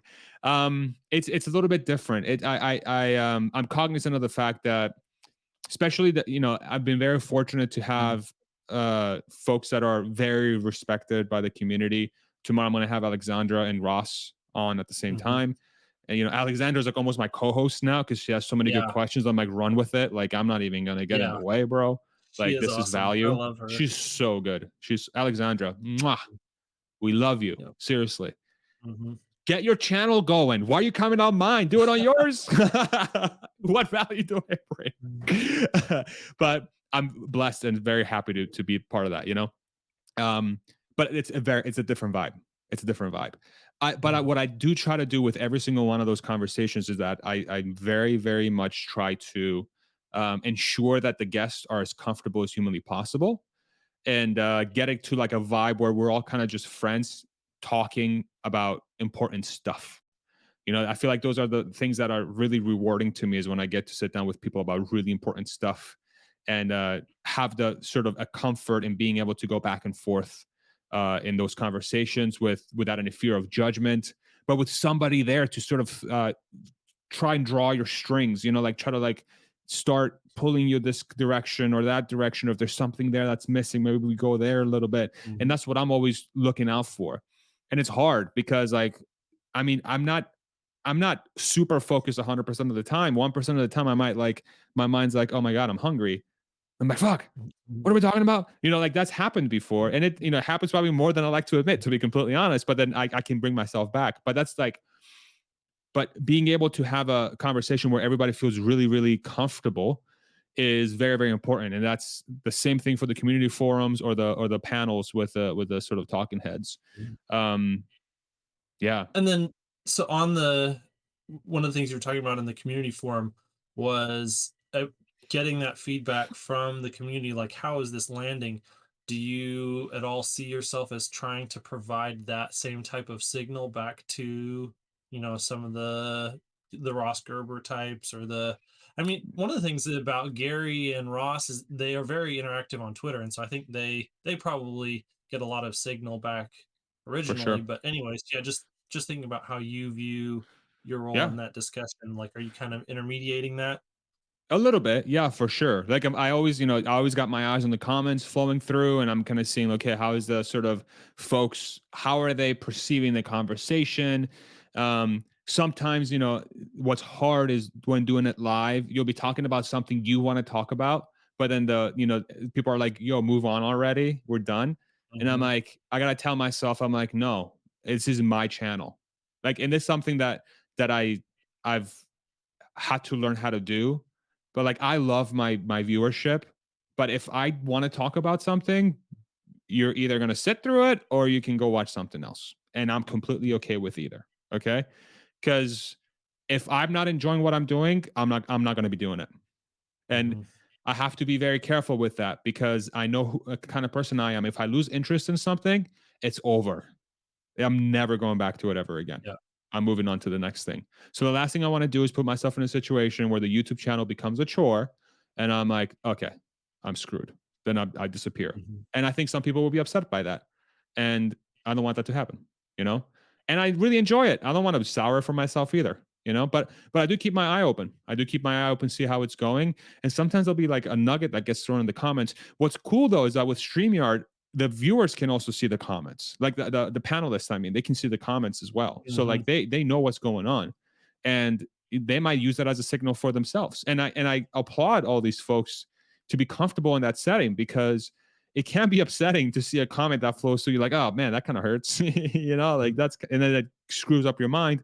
But at the same time, I'm almost like, okay, like maybe that gives you a learning lesson as the panelist, that when you're saying something, that's the kind of comment that comes up, maybe helps you think through some dimensionality, of what you're Hmm. saying and how it's landing. So as long as you don't have an ego about it, or as long as we have a respectful community, I think that sort of feedback has a ton of uh, value, and that's why I'm doing it.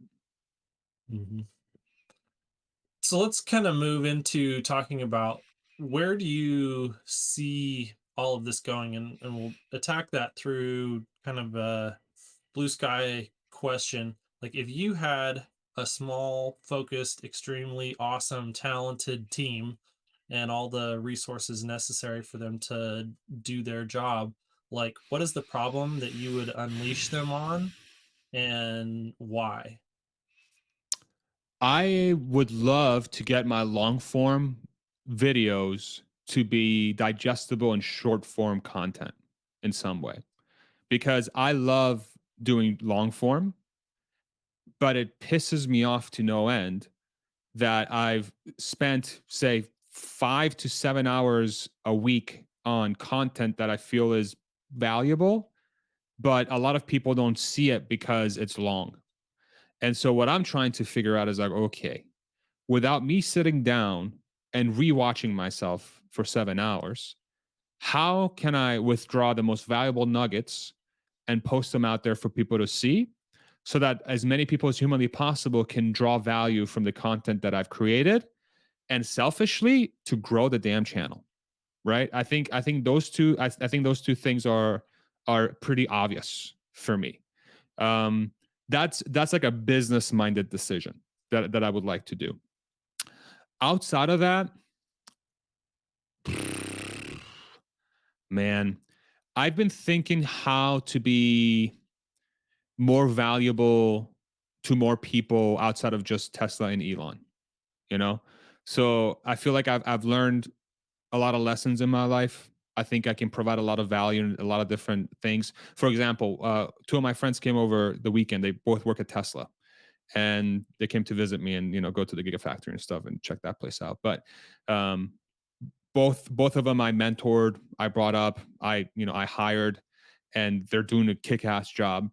And one of them said, "Man, it would be so cool if you can make a video that like helps new college grads how to build a career." I'm like, "Yeah, that would be kind of cool because I feel like I can totally do that." And I feel Mm-hmm. like a lot of people could benefit from that, right? So like how can I take the lessons I learned from my investing journey in Tesla, from my work at Tesla, from my work at Philips, an immigrant that came to the States, super awkward, learned some lessons from that. How can I take all those things and become a helpful force for humanity in some way?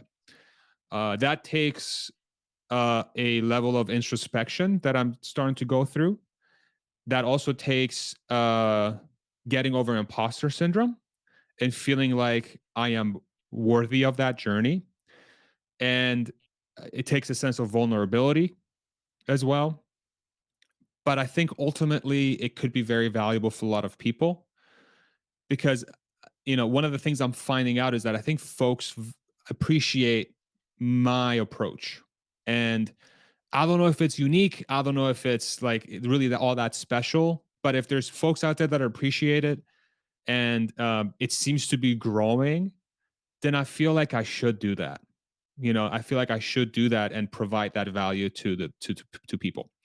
So I would figure out how to do that. I'd be like, okay, what is the best way for me to go from Farzad, the guy who worked at Tesla and understands the company well and can provide a lot of guidance and advice on this company, to how can Farzad be maximally helpful?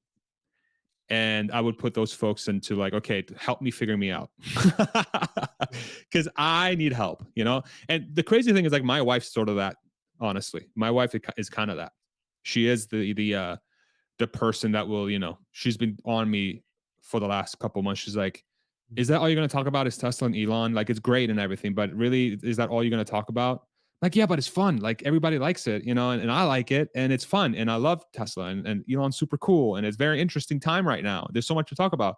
She's like, cool, but really, like, that's what you do? That's who you are? Like, am I? She's like, you're way more than that. Come on, like, what are you doing? Like, explore. Like, fuck, you're right. So, but I want to do it the Well, right I way. just want to say that that's awesome. Like, I it's appreciate that. extremely awesome that Cindy is pushing you Yes. and not allowing you to say, because audience capture is hard to push back against. And so having someone who has some presence in your life and some authority to be like, yeah, Yeah. maybe you should Move to the think next out. thing. Yeah. Yep. Yeah. Like don't, it doesn't mean stop the Tesla Elon thing, but like Hmm. figure out how you can help more people. Yep. But the complexity behind YouTube is like, okay, is that a new channel or the same channel? How am I going to get screwed by the algorithm? Like, I'm like, okay, like if I really want to build, I don't want to put out content there that doesn't get watched. That's the last thing I want to do. I legitimately want it to be watched. Of course I do. Mm-hmm. Who wants to put in work and then it not be valuable? That's insane. That's crazy. So, um, but it's all, I'm also like, damn it. But like, I like talking about Tesla. I like talking about Elon, but I also know that if I talk about these other things, it's going to help so many people. I really feel that way. It's going to help so, Mm-hmm. because I have insights I feel like that no one is talking about. Nobody's talking about. Like, no one is going out there and saying with a forceful voice that, dude, when you come out of college, you need to go, when you find a job, you take the lowest possible job you can so that you can prove to people you're willing to go through the pain and you'll get so much fucking respect. Like, you Mm-hmm. get in there and you learn everything and you don't sourpuss about, oh my God, I have a bachelor's degree. No, you get in there, you learn the job, because guess what? That degree ain't as valuable as you think it is. It's, you need people's respect and you need people's trust. That's what gets you through a career. Like, no one's And saying that that. experience is worth so much more. Like, it's easy to look at the starting pay and be like, oh, I'm worth way more than that. It's like Exactly. you literally have no real world experience unless you're one of those people that work their way through college who does deserve a little bit of respect. But, Exactly. a lot of kids have not had to do that. And Exactly. so, yeah, when you don't have experience, you need to learn how does a company work from the inside out, and how do Exactly. you build skills and provide value. And it's not, it's approaching thing from the wrong place in the first part. Like, the goal Exactly. is, how do I provide maximum value in Exactly. whatever place is needed? And right now, this is the thing that, whatever the open position is the needed thing. Exactly. I want to be a voice on that side. I don't see that often. It's I don't think it's like it doesn't sell well because it means like I have to apply myself and I have to like demean myself, like for some reason people view it that way, but it's like, bro, like it's respect and trust. You're dealing with people here. What do people value the most? Respect and trust. That is by Yep. far the most important thing. Cultivate that, bro. Like it works out to your favor in the long term. It's like you'll make way more money that you know what to do with, but you have to start with Mhm. respect and trust. If you don't like cultivate those two things, you're gonna be that dude that's gonna be just Hans. I'm so pissed. Uh, Oh yeah, yeah. But who's that's that dude? just the dude that's just there at work, just kind of like sour about everything, and just like doesn't Mhm. push themselves farther than they should because well, I'm they're not paying me enough for this, and blah blah blah. I'm not treated correctly, and okay, but have you been introspective and thinking, okay, like what's the sort of thing Mhm. you're putting out there for people to respect you for? Have you thought about that? Are you willing to swallow your ego and say like, yo, I'm going to give people every reason imaginable to respect me and trust me? Like, does anybody ever do that? Like, are they really taught to do that? I don't think so. I don't think a lot of people are taught to do that, and Mhm. it sucks and it hurts. But guess what? That's what you got to do. You know, that's what you have to do. It's crazy. Oh, his battery ran out. Oh, let's put Yep. the other one in. It's back. Can you hear the I echo? can't hear There we go. myself. No, you're good, Oh, dude. good. The new AirPod Pros, they are like 6-7 hours of battery life. They're crazy. It's awesome. Yeah, I'll probably need to invest in that. Hell yeah. Um, You're a YouTuber now, bro. Come on. yep. I've been investing in lots of stuff. I got it like building it up one thing at a time. Yeah, you've been doing great. So, Yeah, I love it. um, yeah, what is the like I think you attacked that in a great way, but if you had to go back and give yourself like what were some of the things that you should tell college graduate Farzad that you wish you would have learned faster, sooner, earlier, or maybe things that you didn't learn for a long time? Great question. It's okay to make mistakes. I was very afraid to make mistakes early on, and I would beat myself up over it so hard. Like I would, because I took a lot of pride in being the fastest and most accurate person. And then when I made a mistake, I'll be like, oh my God, I'm literally the worst worker ever. How could anybody trust me? Lack of confidence, right? And Do you think that also imposter tied into syndrome. the respect thing though? That maybe you felt that is a failure to be able to Yeah, for earn sure. or be worthy of respect? For sure, but it would be I think I would make progress faster if I did that. And then when I made a mistake, I'd be like, okay, it's just part of the learning process. Just Mhm, take pride in your work and iterate. It's okay to fail. And just be honest, be like, hey, listen, I'm sorry, I screwed up, but this is mhm, what we're gonna do to move forward. Like that seems like a very normal thing to do now. But I was too emotionally tied to making a mistake is bad. And mhm. it wasn't until like recently in my career that I'm like, making a mistake is good as long as you're honest about it and you're really trying your best and uh you ensure you're giving people a reason to trust you, right? Yeah, It's that's actually really an good because you know where important you messed up. Yeah, yeah, it's an important prerequisite that the reason that you failed because you were trying. Like, exactly. you were trying, and then I think that is something I can resonate with. I wish that I had understood sooner that being authentic, like, and honest and straightforward with failing in that context actually builds trust and respect faster. Because That's we all right. know that we're messed up and we're all going to make mistakes. And so you can, like, it's easy to believe early on that doing those things is going to take credibility down a notch when in fact it actually increases it. Huge. Huge. Exactly. You nailed it. Um, but that's one that takes, I think you have to feel it to really learn from it. But I think the thing that could be helpful is know what to expect. Know what to expect. And that's why, the thing my mentorship line, if there's like one sentence I want on my tombstone when I like die, is feel comfortable feeling uncomfortable is like the thing I always tell people, and it encapsulates that feeling. Like there's so many things that happen in a person's life or career that lead to them like almost Mhm, shying away from a challenge or feeling like they're not good enough or having a lot of confidence issues or just anything could be. It's because they have a lot of discomfort and fear. I'm like, no, like that's the feeling that is good. That's the feeling you want. If you're feeling that feeling, you're learning something. And so if you're not learning, you're not improving. So seek it out.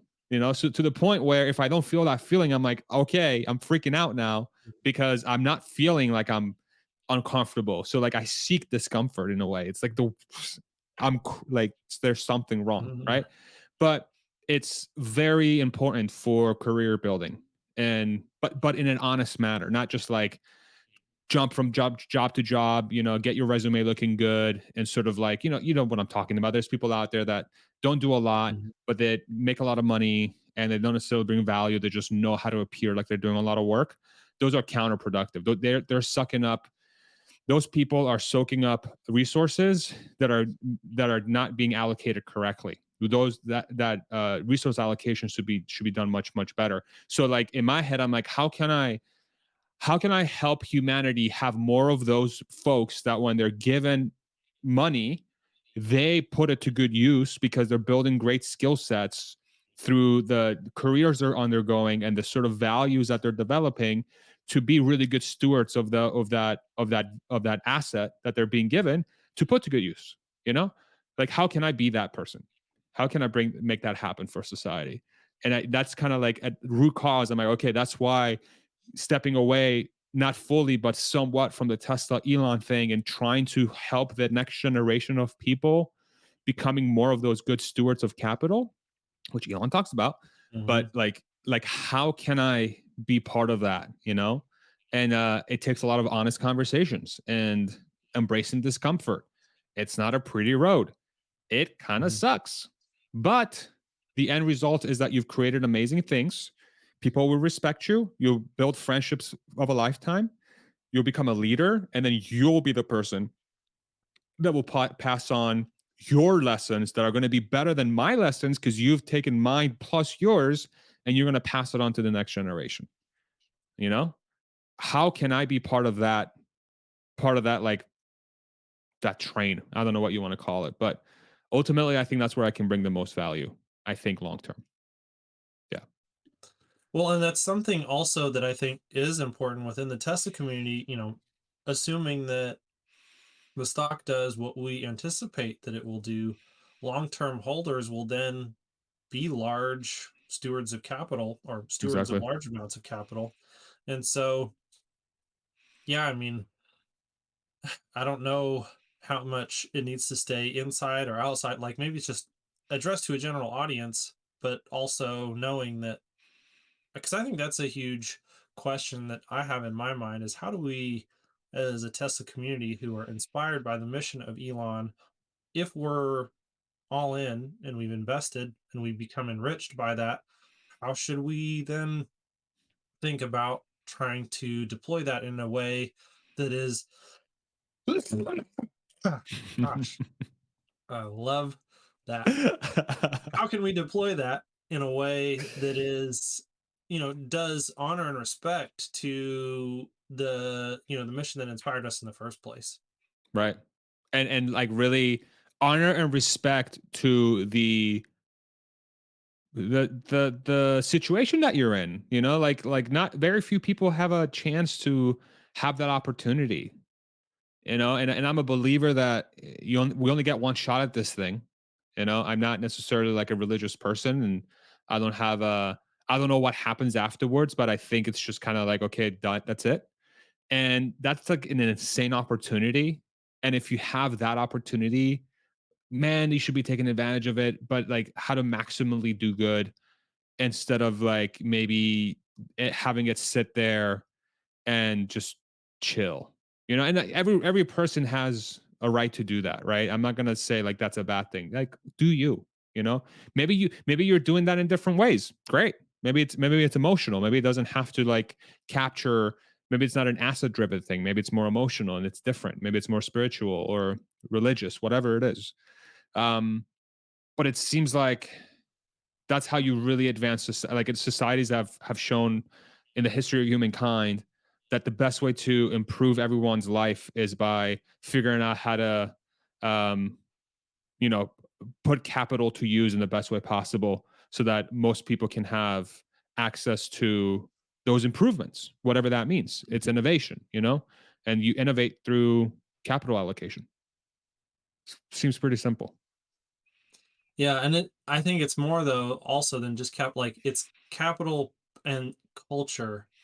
And that Mm, cultural aspect is usually super important because sure. it's very easy for people to deploy capital in a way that they you know in a culture that's not necessarily optimized for effectiveness.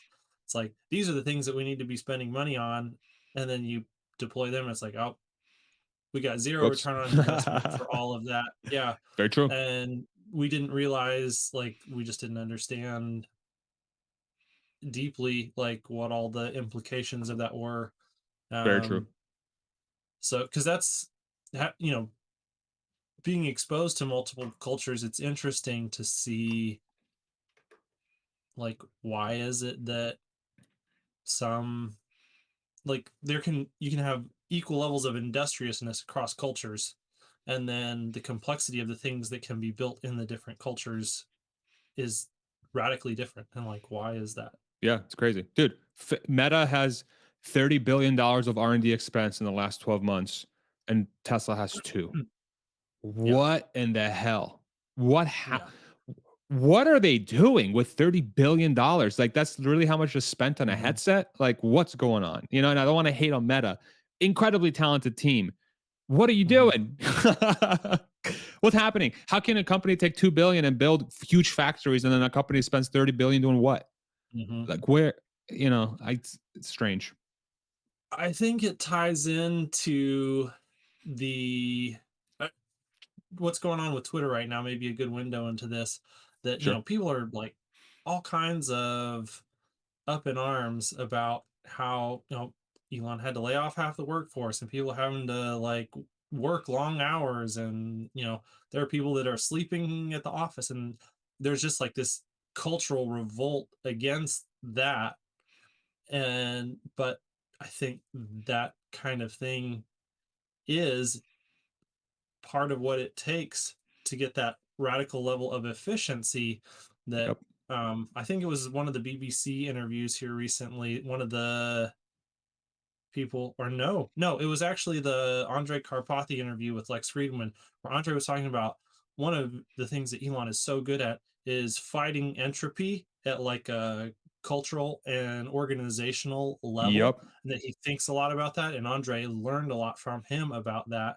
Yep. And so that's like, if you think about Facebook, like that is a metric that you can measure. Okay, if Facebook cannot get more done with $30 billion of R&D investment than Tesla can do, well, they apparently have a lot more entropy in the way that they're spending all those dollars than Tesla Yep. does.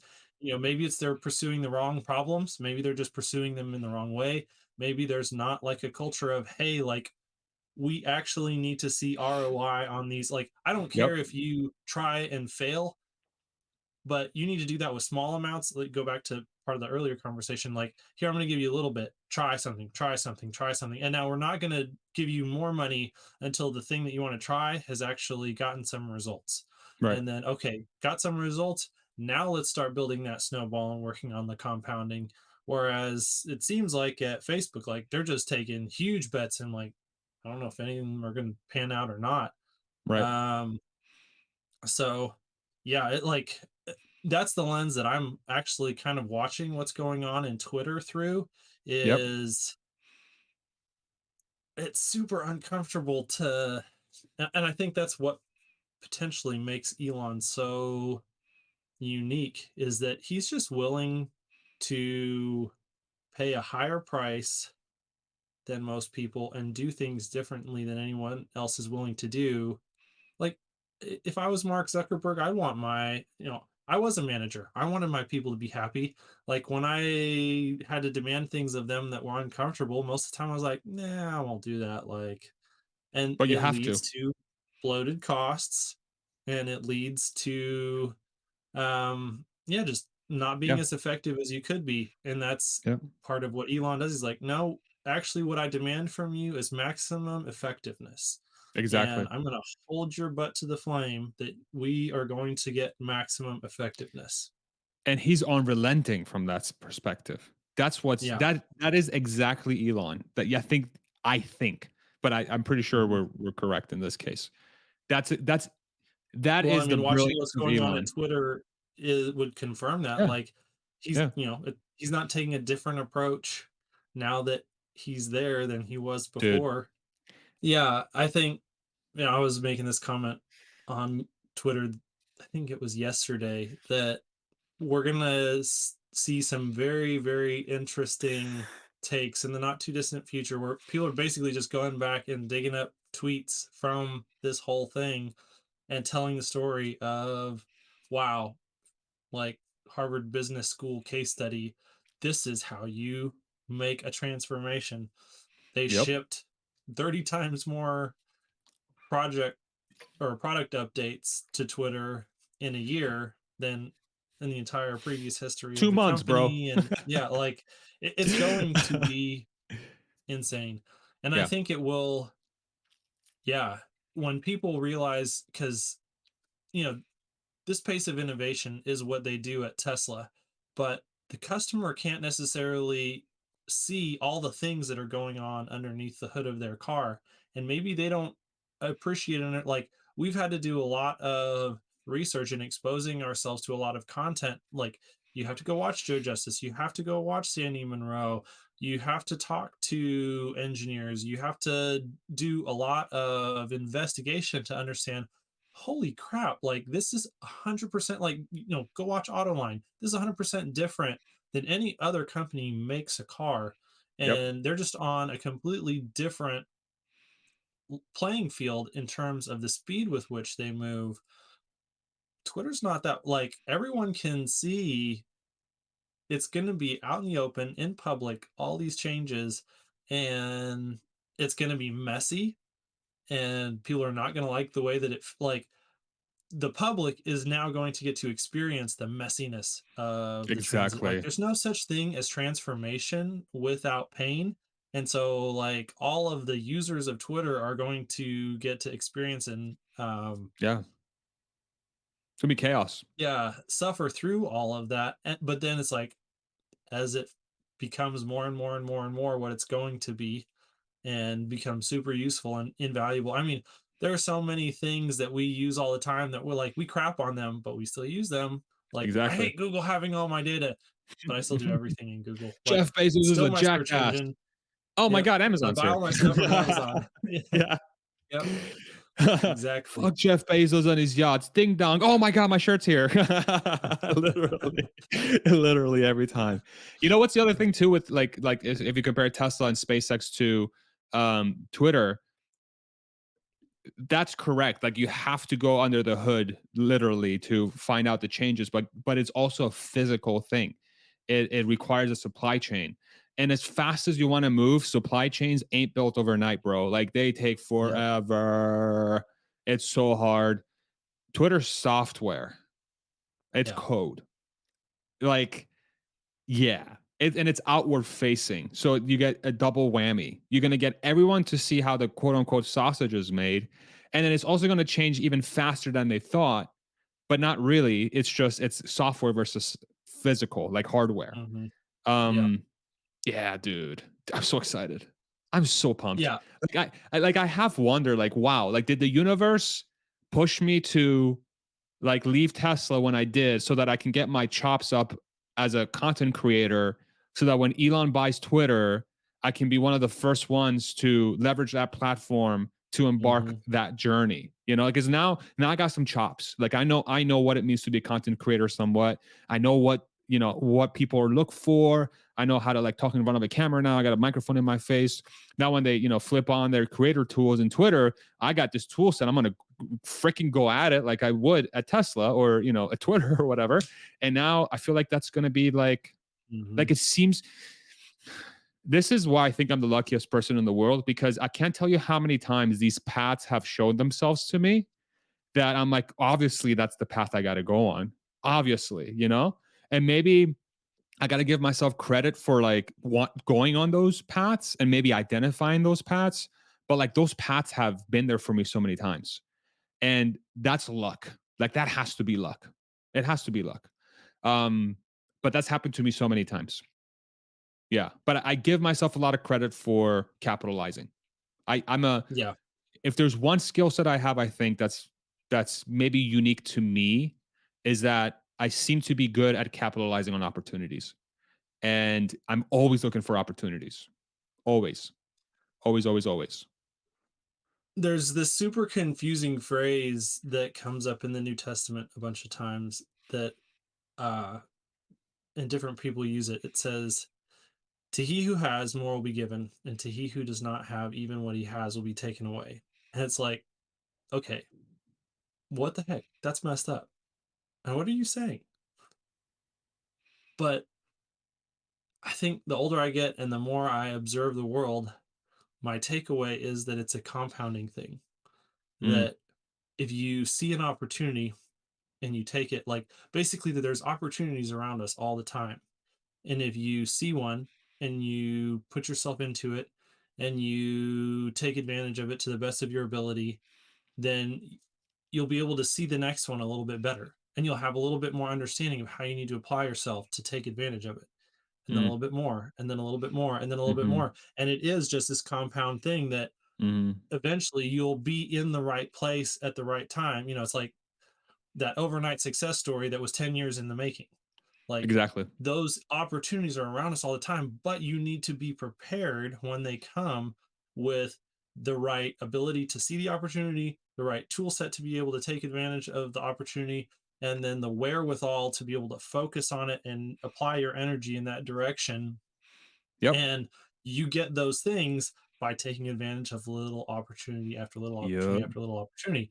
And then on the flip side, if you're the type of person who maybe you have resources, but you don't understand how to see opportunity and take advantage of it, you'll lose a little bit and then you'll move in a new direction and you'll lose a little bit more and you'll move in a new Yep. direction, you'll lose little bit more, and it'll Yeah. just continue to spiral down and down. And then eventually you won't have anything because you don't know how to create positive value with what's in front of you.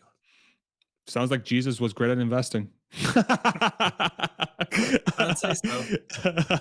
He was, but it makes so much sense. It makes so much sense, and it's so true. Like, um, it's almost like part of risk taking. Like to embarking on like viewing an opportunity. I think a lot of people view opportunities, but it's the lens that they're viewing it through. I think it's oftentimes people view things through a lens of fear or risk, whereas if you just switch your lens and view it from a standpoint of opportunity and a new Hmm. journey and something that could be fun, breaks you away from your comfort zone, it could show itself to be a great path. At the very least, it will be a confirmation of what you don't like. So that's a kind of Hmm. lens I think if you view stuff through, then like you said, like you look around and be like, holy shit, boy, can I do a lot. Like I can do a lot. Like the one analogy that I draw is like, okay, like I'm trying to put myself in a situation where I'm not as fortunate as I am now. And say I'm in the middle of one of the worst cities in the world, crappy situation, but say I have the wherewithal to identify opportunities, right? So what would I do? I would work enough to get myself a bus ticket and get the hell out of there. That in itself is an opportunity. You live in a country or in a city that offers buses that you can buy a ticket for relatively affordably to get yourself out of the situation to start a journey. But then, like, how do we get people to learn that and to break them away from maybe there's like a lot of stuff that has happened in their life that doesn't allow them to view that opportunity and frame it in that perspective? Like, this is the start potentially of an incredible journey. But all you got to do is like get on that bus. That's the first step. And different people have different steps that they can take. And depending where you grew up and how you lived your life, you Hmm. have different starting points. That's luck. That's what luck is. But taking that first, like identifying what that real first step is and then moving like forward is transformational. But it's very hard to like define a transformational step for somebody else. It's I think fixing or like correcting the lens by which some of these folks view the world through could be that first step. Is like let's see if we can change the lens, and then once they view the world through that lens, then everything is an opportunity. You know, and it's just a matter of like, are you just willing to do it? Maybe I'm simplifying it too much, but Hmm. I don't know. I Yeah, think that's a lot of hard-won wisdom arrives at that place. But it's I think it is a difficult journey for a lot of people for to sure. get to that point where they realize that Yeah, they and I just got to recognize make it, a man. change. Yep. And I recognize it. Like a lot of people, like maybe they don't have the ability to even get there because of the kind of like home or like background or I don't know. There's a bunch of different variables that can impact that. But literally they can't because they're not allowed to leave the house. Like some Hmm. people live in those lives, man. I'm like, fuck, like that sucks. Yep. But how many people are out there that aren't doing that because they are the limiting factor? Shout out Jordan Gissigi, and not like Mhm. an outside Yeah. force, right? Force. Those we should Yeah. start with those folks and see Yep. if we can maybe inspire others through them to get this Hmm. momentum going for the broader public, and then hopefully after a few generations, we can um, allow folks to really embark on the journeys that they really want to embark on. Well, it definitely sounds like that is something that is near and dear to your heart that you're passionate about. And it's cool to see you approach the world in that way as an example and just say, hey, like it's messy. We're going to figure it out. Mm-hmm. Um, keep putting one foot in front of the other. And I think, there's nothing that says that you can't inspire people to do that through your actions, um, the way that you've been doing it. And so Right. I enjoy watching that journey and getting to participate in it at whatever small level that I Yeah. get to do it. And I think that's a great place maybe for us to wrap up the conversation today. Sure. Sure. So, Yeah, man. yeah. Thank you so much. Dude, like I don't want to be biased, but this is probably my favorite interview I've done. And I really want to thank you for giving me the opportunity to sort of like explore myself a little bit more, and giving me like a different context, to which to speak to, maybe a little bit more personal. Thank you for that opportunity, for Mhm. sure. um yeah, man, and I think you're gonna rock it. I think this is a good, very good avenue for you to embark on, and I wish you nothing but the best. And you always have me as a support system. So whatever you need from me, just let me know. Absolutely. And I think that's one of the things that, just a part of what I appreciate about you so much, but I don't think maybe other people realize how much of an opportunity that there is available. They say that you become the average of the five people closest to you, and there's a lot of really cool people in this community. And so, if you want to level up your game, come join us. And, we're a bunch of idiots. And so you can come down to our level and become the Yeah. average of these Hell idiots yeah. down here. And we can all try and be idiots and make the world a better place together. Hell yeah. Hopefully we don't ruin it. Hopefully not.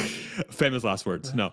No, I really appreciate that. Yeah, yeah, it's been such a joy. Like I didn't even know what it was going to turn into, and I think it's given me confidence that, listen, like, you just have to, if you feel like you're bringing value, try it, and who knows what can happen. And I've Mhm, been so thankful to have gotten to meet you, and obviously, like, you've been such an awesome part of the community, and many others as well. Like, I don't have to mhm, shout them out, you know exactly who they are. And yeah, I think ultimately, as long as we all are trying to be maximally helpful in the best way that we mhm, can, nothing but good things will happen. It's just the journey can be very difficult and it can be messy, but the end result is what really matters. And keeping your eye on the prize is ultimately what's most important. And and as you go through that journey, you'll meet people mhm, that are smarter than you, better than you at a lot of things, and so you got to learn from them, and that will only make you better. And over mhm. time, I think that's a winning formula for really changing the world for the better. So, thank you for being part of the community, and thank you for giving me again the opportunity. And yeah, man, this is freaking Mhm. awesome. I wish you nothing but the best. I think you're gonna kill it. Well, and I hope more people take away from this conversation just the power that's available in approaching the world and all the interactions that they have with people from the default place like, man, that's a really cool, interesting person, whether I see it at first or not. And maybe there's something to that. Let's figure it out. Yeah, let's do it. Thanks, man. Thank you so much. Cool. All right. All right.